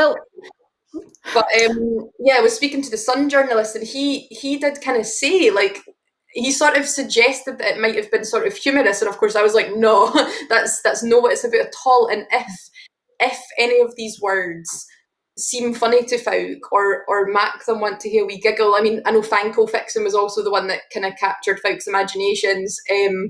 We used live pups, by the way, for pop-ups as well, so kind of like get rid of live pups. Again, pure easy to understand what that means in context. But if these words seem humorous or strange in this context, then it's only because Scots has been socially oppressed and into the areas of comedy and colloquialism. So it's about our coming that. So but those were all this, that when we were doing our setting, that is the problem with many Scots words, is because we're no used to seeing Scots in mere formal spheres, that a lot of the words are then automatically associated with humour or colloquialisms, but you're trying to then mainstream them in normal. There's nothing inherently funny about Scots. Scots can be used for comedy, but it's not an inherently funny language, and I think that's still a lot, and it's noted in doing Scots comedians at all, like absolutely carry on, but I think we mon watch that Scots isn't just seen in comedic settings and isn't just seen, for example, if we go into like the theatre sphere, often you'll see the higher up the social classes you go, folk will speak either Stonor English or Scottish Stonor English. The lower classes then speak Scots. You'll see that in Screevit literature and culture as well. Scots is used only for dialogue or only for lower class characters. So it's guy complex, as you will ken when you're working with Scots, and all the things you mon tactento when for choosing just one word that you're going to use in one context. Totally. Absolutely. We've covered that really well. I agree completely what you're saying about the humour. Files, we've got loads of like serious Scots ballads, which are using quite an archaic form of Scots. Like I didn't really hear folk going using the word spack much for up and spack, but in ballad speak that happens all the time because it's a ballad stock phrase. So we've got that really serious Scots song where it's balladry, and then you've got that humorous cornkister, bothy kind of. And then you've got the Scotland, the what music hall type of Scots, all of that really reinforces that Scots is humorous, it's funny, it's for a laugh, and it Disney really help taking Scots seriously as like a modern living lead. And of course that's why I wanted to do that pop song in Scots, because it shows that it Disney need to be really serious ballad, and it doesn't need to be really funny, humorous cornkister, music hall, Scotland the What type song. There is an in-between, and we can have a really serious in-between. But I can imagine that you and Thomas spent hours and hours and hours trying to figure out what was the right thing to do. And I'm sure you probably gid back and you went, oh no, what about this? Because these folk think this and these folk think this. And I do that in my writing all the time, and I'm constantly worried. And then it's only when you take a step back and you're like, actually, who am I trying to please? Like, there's no standard yet, so let's just like create our own standard. And I'm sure that's what folk like Matthew Fyfe did when he created Harry Potter and the Philosopher's Stone. And that brings me swimmingly on to the next subject. I am still to get my hands on the follow-up Grimm's detail, but I hate this. And Ashley, you were one of the hour setters. You know, you're among, I mean, I'm not trying to ding you doing it all, I'm trying to ding everybody else up and you up. You're among folk like Elaine C. Smith, James Robertson, Val McDermott, you know, Matthew Fyfe, and I mean, everybody on here is amazing. Shane Strachan, Sheena Blackhall, like Susie Briggs. This is a class book. And the next scene that's been out on the 4th of August, just last month, you've also done an hour setting. Oh, is it the Swans and the Good Sister? See, I've never even heard of that, Ian. I think I maybe ken the Grimm's ones a bit better because my undergrad degree was in Germany and I stayed there for a year and all, and so it's good. And as you mentioned at the start, I speak both Danish and German, so it's been guidebra for me working on both of them when the originals are in leads that I ken as well. And this book is up for Scots Book of the Year or Children's Book of the Year at the Scots Language Awards this year, I believe. And you can still go and vote until the morn for this book or for whatever you want to vote for. But I think it's great. I think that I was banging on about this, banging on's not enough a good way to put it, but I'm always trying to say that kids hating materials in their own language is really important, because I didn't hate you didn't hate either, but like we both didn't hate all these resources growing up at all. I just had like, I mean, this isn't bad, but I had loads of Ian Middleton books in the house and Sheena Blackhall books and Les Wheeler books, but to like the average bairn, that's nae like enticing, if you get what I mean. But to hear these fairy tales, not just for kids, because this is most likely going to be bought by parents who's going to buy this, read it to their kids, and that might make them a wee bit more confident about using Scots to the bairns, because we found in our song traditions that the generation above me was maybe one of the last generations to hear that oral tradition of storytelling and singing to your bairn, and that's going out of fashion, and that new parents didn't have the confidence to, from memory, orally do storytelling and singing. So resources like this can not only be great for kids to have material in their own language and put into libraries and school libraries, but it can also maybe reinvigorate that idea that parents can have confidence in using the mother tongue to speak to their kids, as well as read stories and sing songs to them. What do you think about that? Oh, absolutely. And I ken that the idea with Ichiku, the bairns publishing company, I think that was to give bairns and families and just obtain in Scotland these classics of world literature in Scots. And we're back to that same point again of like these, it's just normalisation of Scots, that you can read the Grimm's Tales and Hans Christian Andersen and all the other leads in the world you want, so why no Scots as well? And then it is that, it's like validating it and giving folk permission, like it's orich to use, more than orich to use these words, like just do it. Yeah, and I think haying Scots as a skill is really amazing.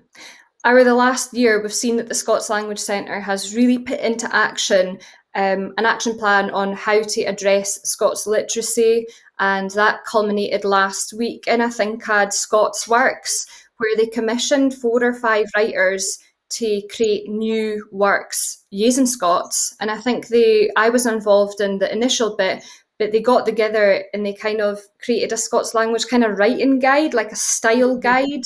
I haven't had the time to look at it because it is huge and it's a massive resource, but also it looked very useful when I did have a look at it. But I did notice that they saw what happened with the Wikipedia, and they wanted to make a project which would help folk with their literacy. And these books are already helping folk with their literacy. But of course, it's the idea of this standard. It's really tricky to get your head around it, because I really didn't use fit and far and fan. I would use whit and wad and whan, just because I've lived in Glasgow that long.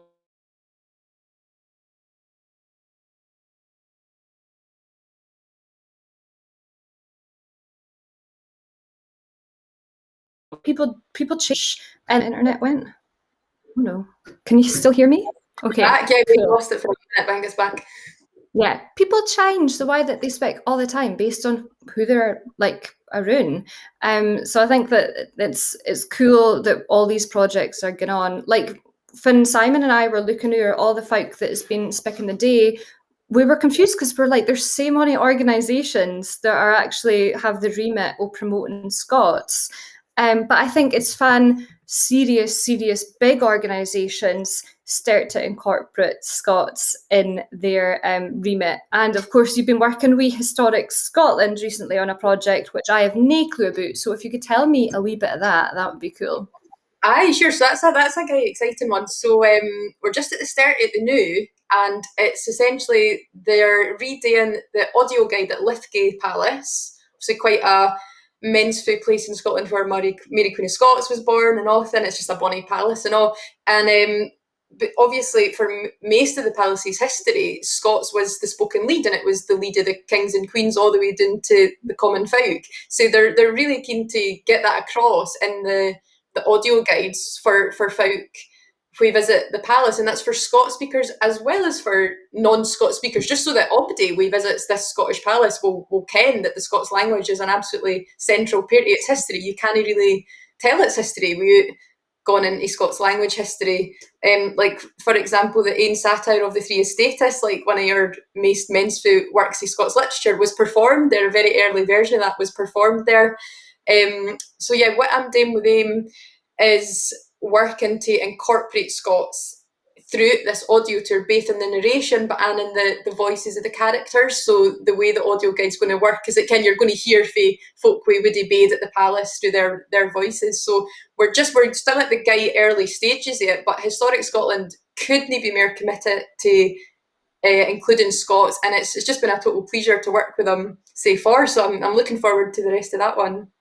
That's really exciting. And the more big organisations that get involved with Scots, the more the status of the language not just solidifies or anything, but is raised. Like, we didn't need somebody to go, it's a language. But hearing all these things going, well, it's a language and we're working with it, really helps to raise the profile of the language, the status, the profile of the language. And we've seen that over the past year, we found like Lidl, I don't know how you pronounce it. Lidl is up for Scots Business of the Year. And I know that when folk read that nomination, they go, what's Lidl done? But over Christmas time, they commissioned, maybe 9 or 10 Scots poets and scrivers to write a poem or write a piece of work in Scots.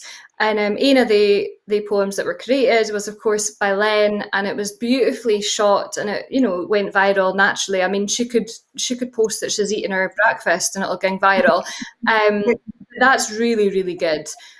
So I'm excited to see the possibilities of Historic Scotland will do, because if there's Lyfe Palace is just one of their venues, one of their places that they've got, whatever, there might be more opportunities in the future, and being able to forge the connections is really good. And I'm really glad that you have done that. back on to some of the other things that you get up to. I just can't believe that you've got a full-time job working in Parliament and you're doing all this overtime. No wonder it's really hard for us to meet up and grab a coffee because you're really busy. You're also involved in a campaign called the TIE campaign, Kent as Time for Inclusive Education. It has the aim to combat homophobic, biphobic and transphobic bullying in schools with LGBT inclusive education and materials.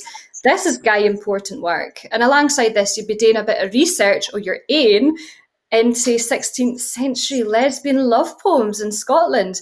One of which was the earliest example in Europe in any language the LGBT community in poetry. And this is firmly solidifying Scots as a formidable lead representing the LGBT community. Tell me a bit more about this and the TIE campaign as well. Right, I'd love to. So this one is, I mean, as we've already kind of covered, I've worked on many really cool stuff, but this one is, I still can't believe it's a thing, to be honest. When I first came across this 16th century lesbian love poem in Scots, I was just like, if there's gods up there, they've put this one here for me to find. So yeah, I came up on that quite by chance. Ken, when you're just reading stuff and you follow a footnote and then you come to this, and I honestly could hardly believe what I'd stumbled upon. And it's hardly been spoken about in the academic world. Like in the wee sort of Stuart covered tours of academia, folk ken what it is, but it's no really real ken. And I'm going, how are we not speaking about this? This is amazing. I mean, it's a whole other discussion as to why it's no celebrated as muckle in academia as it should be, and I think a lot of that gangs back to sort of heteronormativity in academia and in society at large, but it permeates into academia and all, which is when you come across something in history or in literature that looks gay, folk will go out their way to find any other explanation. It's the gal pals thing, Ken. So this is like a super lesbian poem. Like there's no other way to read it. It's highly sexually charged. It's literally one woman screaming to another woman, "I wish I could marry you. What a shame you've got a husband." Like you can't read it any other way. But still, academics over the centuries have kind of gone, well, it was described once as an insipid poem of female friendship. And you're like, you're not reading the same thing as me here, pal. But anyway, I was absolutely chuffed to work with the National Library Scotland. You mentioned the Wee Windies forum earlier, which the National Library big it a few years signed, but it's been added to, which is amazing. So that's like a collection of all just good Scots literature. I think the earliest one, I think Barber's Bruce is the earliest one, which I worked on actually as well.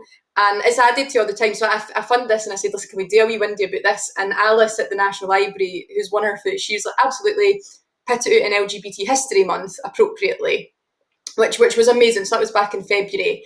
And that was absolutely wonderful. And it was amazing to see folk really connecting with that as well.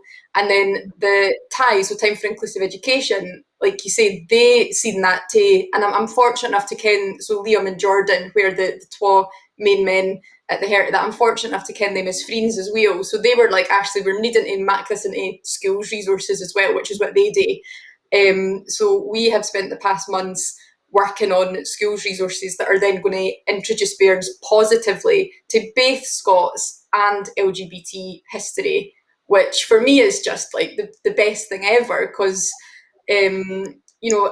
both of these issues, it's funny, Scots language, like minority language stuff, and LGBT minority issues on the one hand can seem quite different, but there's a lot of overlap as well. And one of the things is just that no getting spoken about. At worst you get spoken about badly, but almost just as bad, it's just no getting spoken about at all. And certainly in education. And I think that when we look at, our most celebrated poet, Burns, that completely pushes for it this heteronormative, hyper-masculine poetry. I mean, if you look at the Merry Muses, the way that women's position is in that is, it's pretty disgraceful to say the least. And I think that a lot of it really stands up in the 20th century to be talking about women's, hygiene and the way that they present themselves and preens themselves. So to hear like a lesbian love poem, which is it's nae roch, it's like nae gorse. Like in the traditional song world, there's loads of songs which are just rock. They are just rock. They're party pieces. They're rock. They're no meant for consumption either anywhere else other than at a party in Abdi's foo. So to hate some literature that is actually, highlighting LGBT plus history and Scots language at the same time is amazing, and hopefully you can uncover more of it. But yeah, I definitely think that from a look at Burns, especially the Merry Muses, which isn't taught in schools, you understand why. It's not appropriate for schools. But even when you look at his normal stuff, like My Love's Like a Red, Red Rose and A1 Kiss and all that, there's love songs in Scots which can be changed, gender roles can be changed. But when he goes and he names folk and all that, you can't really get a waff of that without taking out verses and chunks. So yeah, I have an issue with a lot of Burns stuff and the fact that it is quite hyper masculine, very hyper masculine. And it's also the historical context of like, there's more to Scots than Burns, and it's no to ding doon Burns. Obviously you can't do Scotland or Scots without taking 10 to Burns, but there's centuries long tradition afore Burns as well. And this poem's with 1586, so like Mary Queen of Scots is still alive. James VI has just taken over in Scotland. Like, and this is centuries sign. And it's another interesting overlap actually between like Scots activism and LGBT activism is folk that will try to ding down either of these things. You'll have come across this yourself. It's the notion that it's some sort of modern fad, right? So Scots was invented by the SNP a few years ago to boost nationalism, and gender identity or being gay again is just a modern fad. And it's like, it's so important therefore when you can point to historical, like gay folk have been around. Scots has been around since at least the 1300s, if not before. So what this poem also does for me is through that historical grounding and Sean Bairns in schools, here's a Scots lesbian poem from 1586. It validates and it legitimizes somehow, and it stops folk with bad intentions for ignoring Scots or ignoring LGBT history. But also, if in schools, in primary school and in secondary school, bairns are going through a formative time for the way that they present themselves and the way that they change, moving up to secondary or moving on to higher education. They're at a really vulnerable time. So to be able to access these materials at that specific point in their lives is really, really important, because it will change the way that they perceive themselves, and hopefully for the better. So this work seems like just a wee dental work in the whole grand scheme of what you're doing, because you do so much, but it's actually a really formidable and important, profound. I think profound is the word. Is there a Scots word for profound? What do you think? Profound, you'd probably just put your Scots marker on it. Men's foo, I do use in screeving, ken like foo men's or dignity, but it was actually a point I was going to make earlier as well, is when we were talking about Scots and how it's quite overrepresented in some areas like comedy, but underrepresented in perhaps more serious registers. And I just said that myself there, it's a bit register, isn't it? And I think when we're talking about the notion of Scots as a lead, it doesn't have to be one or the other. Like, you can use it for comedy, use it for blethering your pals on WhatsApp, but you can also use it in the chamber of the Scots Parliament. You can also use it to screeve academic essays about a 16th century poem. And I just think that's what we're needing to get across when that is Scots behaving like a totally normal language. It would undermine the case for Scots as a language if it was only being used in ein or twa these spheres. But Scots, like English, like German, like Danish, is used for all these registered in all these contexts. Yeah, no, that's super important. And I mean, for the last year or two, you can actually do your Creative Scotland funding applications in Scots. Unfortunately, I think that's really cool. Yeah. But what I'd like to see is a wee box there saying, does this project have a Scots element? You tick that box and you might get more funding, or you might get looked upon more fondly. Because of course right now, if you've got a project which has got a Gaelic element, there's a wee box which says, does it have a Gaelic element? And you tick it, and perhaps the application might be not thought of more favourably, but through equality and diversity monitoring, they hate to fund X amount of projects that has Gaelic, and I'd love for that to happen, where Scots is protected in the fact that you can maybe get your funding application looked on more favourably if you're seen to be promoting Scots. But that's a whole other conversation, and we want to get into it because I ken that you can't speak about politics. But there's more. So I'd like to ding back to this, okay? Because right now we have not been able to, I'm not for sure if this has affected the book sales, but not being able to be in the flesh has certainly affected CD sales. But both of these books have been released during a global pandemic, and you can get them for the Itchy Coo. You can get it for Amazon. You can get it for Waterstains. You can get it away. I'd like to show everybody that's watching a video of you doing, or you that you sent on to me. What is it in the scene? Can't mind. It's blah, blah, blah, blah, blah, blah, blah, blah, blah, blah. Yeah, the Nightingale. Okay. That's right. Right, Simon, this is your cue. In the soft summer dim, a nightingale sang on the branch o' a tree. Sweet notes tumbled out the toty wee birdie, yin after another, in a sang fu o' surprise. The tree was in a wild wood by the edge of the deep blue sea. Fishermen loused for their work to listen to the birds sing. As they listened, their een smiled, and then they carried on with their work, mair blithe nor they'd been afore.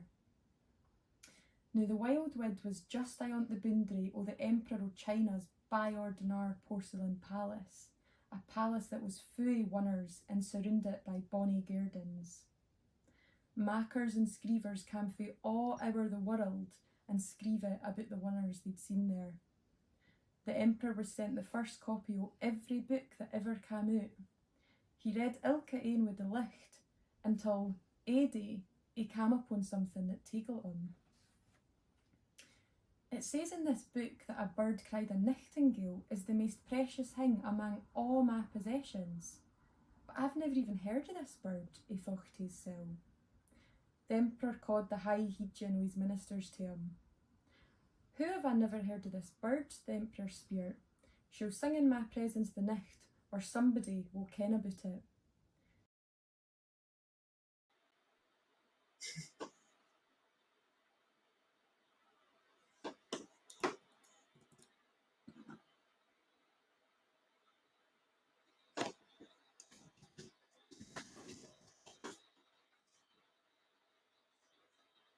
Iona, have you muted yourself? Sorry, I muted myself. Right. Just saying that was a lovely wee video. Just a wee excerpt of it. Just wondering what other project you hate in the pipeline, because I feel like there's probably more that you're just no telling me. There is more, aye, but they're unfortunately secret, so I can't get into them yet. That is fine. And she's keeps me richt on like what I can and can't speak about. So we look through the contracts before this sort of thing, so that I get ever excited with all the things I'm working on. So I just need to make secret that I didn't start blethering our muckle about things that I shouldn't be just yet. But there's definitely more. I can definitely say that I'll be doing more with the library. We're hoping to find more Scots LGBT stuff. So here, if anybody kens on anything, that's maybe not as exciting as like a 16th century lesbian Scots love poem, but if anybody else is coming across stuff in archives or especially historical stuff, like absolutely drop me a message. I ken my wee website details came up earlier, so can fire me a message there or on Twitter. So always looking for new materials for wee Windays to showcase good stuff in Scots. Yeah, that is amazing. And the Wee Windays project feels like a legacy project that's been going on for a few years, but is continually changing and evolving. And they kind of legacy projects are amazing. And I feel like you've been a big part of that, winning Project of the Year last year at the awards. Yeah, I mean, I feel like we've spoke about a lot, but I think what we were touching on earlier about Scots and how it's seen by yeah, I find that Scots, especially ballads, are extremely misogynist. I feel like a lot of the time, women's experiences are tell either in a, okay, I'm going to marry her and we're going to have children, or she's the kind of damsel in distress. And when we've got folk like Violet Jacob, which is, historical poets, nay that historical, only like the turn of the 20th century, I find that she actually writes from a different opinion. She's in the end of it, she writes about the lived experience of a woman who has experienced an illegitimate childbirth. In Halloween, she speaks about losing her son in the war. I feel like these poets are the ones that we should be celebrating a wee bit more. I'm not trying to down Burns. I'm not trying to do that, because we all have to love Burns, right? Well, McDowell already did it. Like, it's like that Dunbar, not Burns. Like, there's a long tradition of Scots screevers and activists going, there's more to Scots than Burns. So you're just in good company there. Yeah, but I just feel like Violet Jacob's poetry, as well as, Marian Angus and Helen Cruikshank and all that, just actually talks about the lived experience of women as opposed to women through the lived experience of men. Do you find that? Oh, absolutely. And I mean, none's a problem, not just in the Scots world, that's just like the patriarchy way Biden, whatever lead it's in. So I think we're all fecht in that good fecht and all the leads. But especially with Scots, I think, because historically, especially, it can be quite male dominated when you think about the names and all that. But I definitely think Don's getting better. Even the fact that we're 12 women here in this discussion, the new, and then the fairy tales book as well that you cited. I was thinking about this earlier. I think it's about 50-50 with the authors, men and women. So I think Scots these days is actually looking a lot better. Yeah, actually, absolutely. And when I look at this, when I think of Elaine C. Smith and Val McDermid and yourself and Susie and Sheena Blackhall, it's no just you're there because you're a woman. You're there because you're formidable women in the lead. I feel like there should be some sort of project which celebrates all genders, but especially our women and our trans writers as well, and our non-binary writers, because I know that that's something which is attached itself to Scots poetry over the last couple of years, and it's become really divisive, and it shouldn't be. We should just be platforming anybody if their content is good. So hopefully there could be some sort of exhibition or book tied together Vices the Scots Leid, which has everyone involved. But I think it's been a really exciting conversation to actually hae a blether with you. I mean, you and I speak atween ourselves, but haeing you on the Hands Up for Trad Wee Gaitherin as part of the Scots Language Awards has been a total pleasure. Thank you so much for dealing with me and my scattiness. The day has been absolutely wonderful. You can actually ging back to the very beginning after this broadcast is finished, and you can watch it all back hour. So I'm going to say a huge thank you to Ashley Douglas, I knew. Unfortunately, Stuart Paterson will not be able to do his part with Paterson as he is unwell, which is a huge shame, but it will be rescheduled. A huge thanks to everybody that's watching, either live or they've gone back and watched it. You can vote in the Scots Language Awards until the morn. I'm not for sure if the morn is inclusive, but I know that the day is one of the last days that you can vote. Tickets are also available if you're wanting to ging at the Scots Language Awards, held in Dundee on the 25th of September at the Gardyne Theatre. It's going to be an amazing night. It's going to be brilliant. Hearing that sort of community of practice come together is going to be sick, a special night. We had in 2019, 2020 was online, and 2021 is going to be a hybrid, so you can watch it online as well as in person if you can't get to Dundee. So I'm looking forward to that. Huge thanks to Hands Up for Trad for hosting this wee gathering the day. I think that's all that I'm going to say. Okay, bye.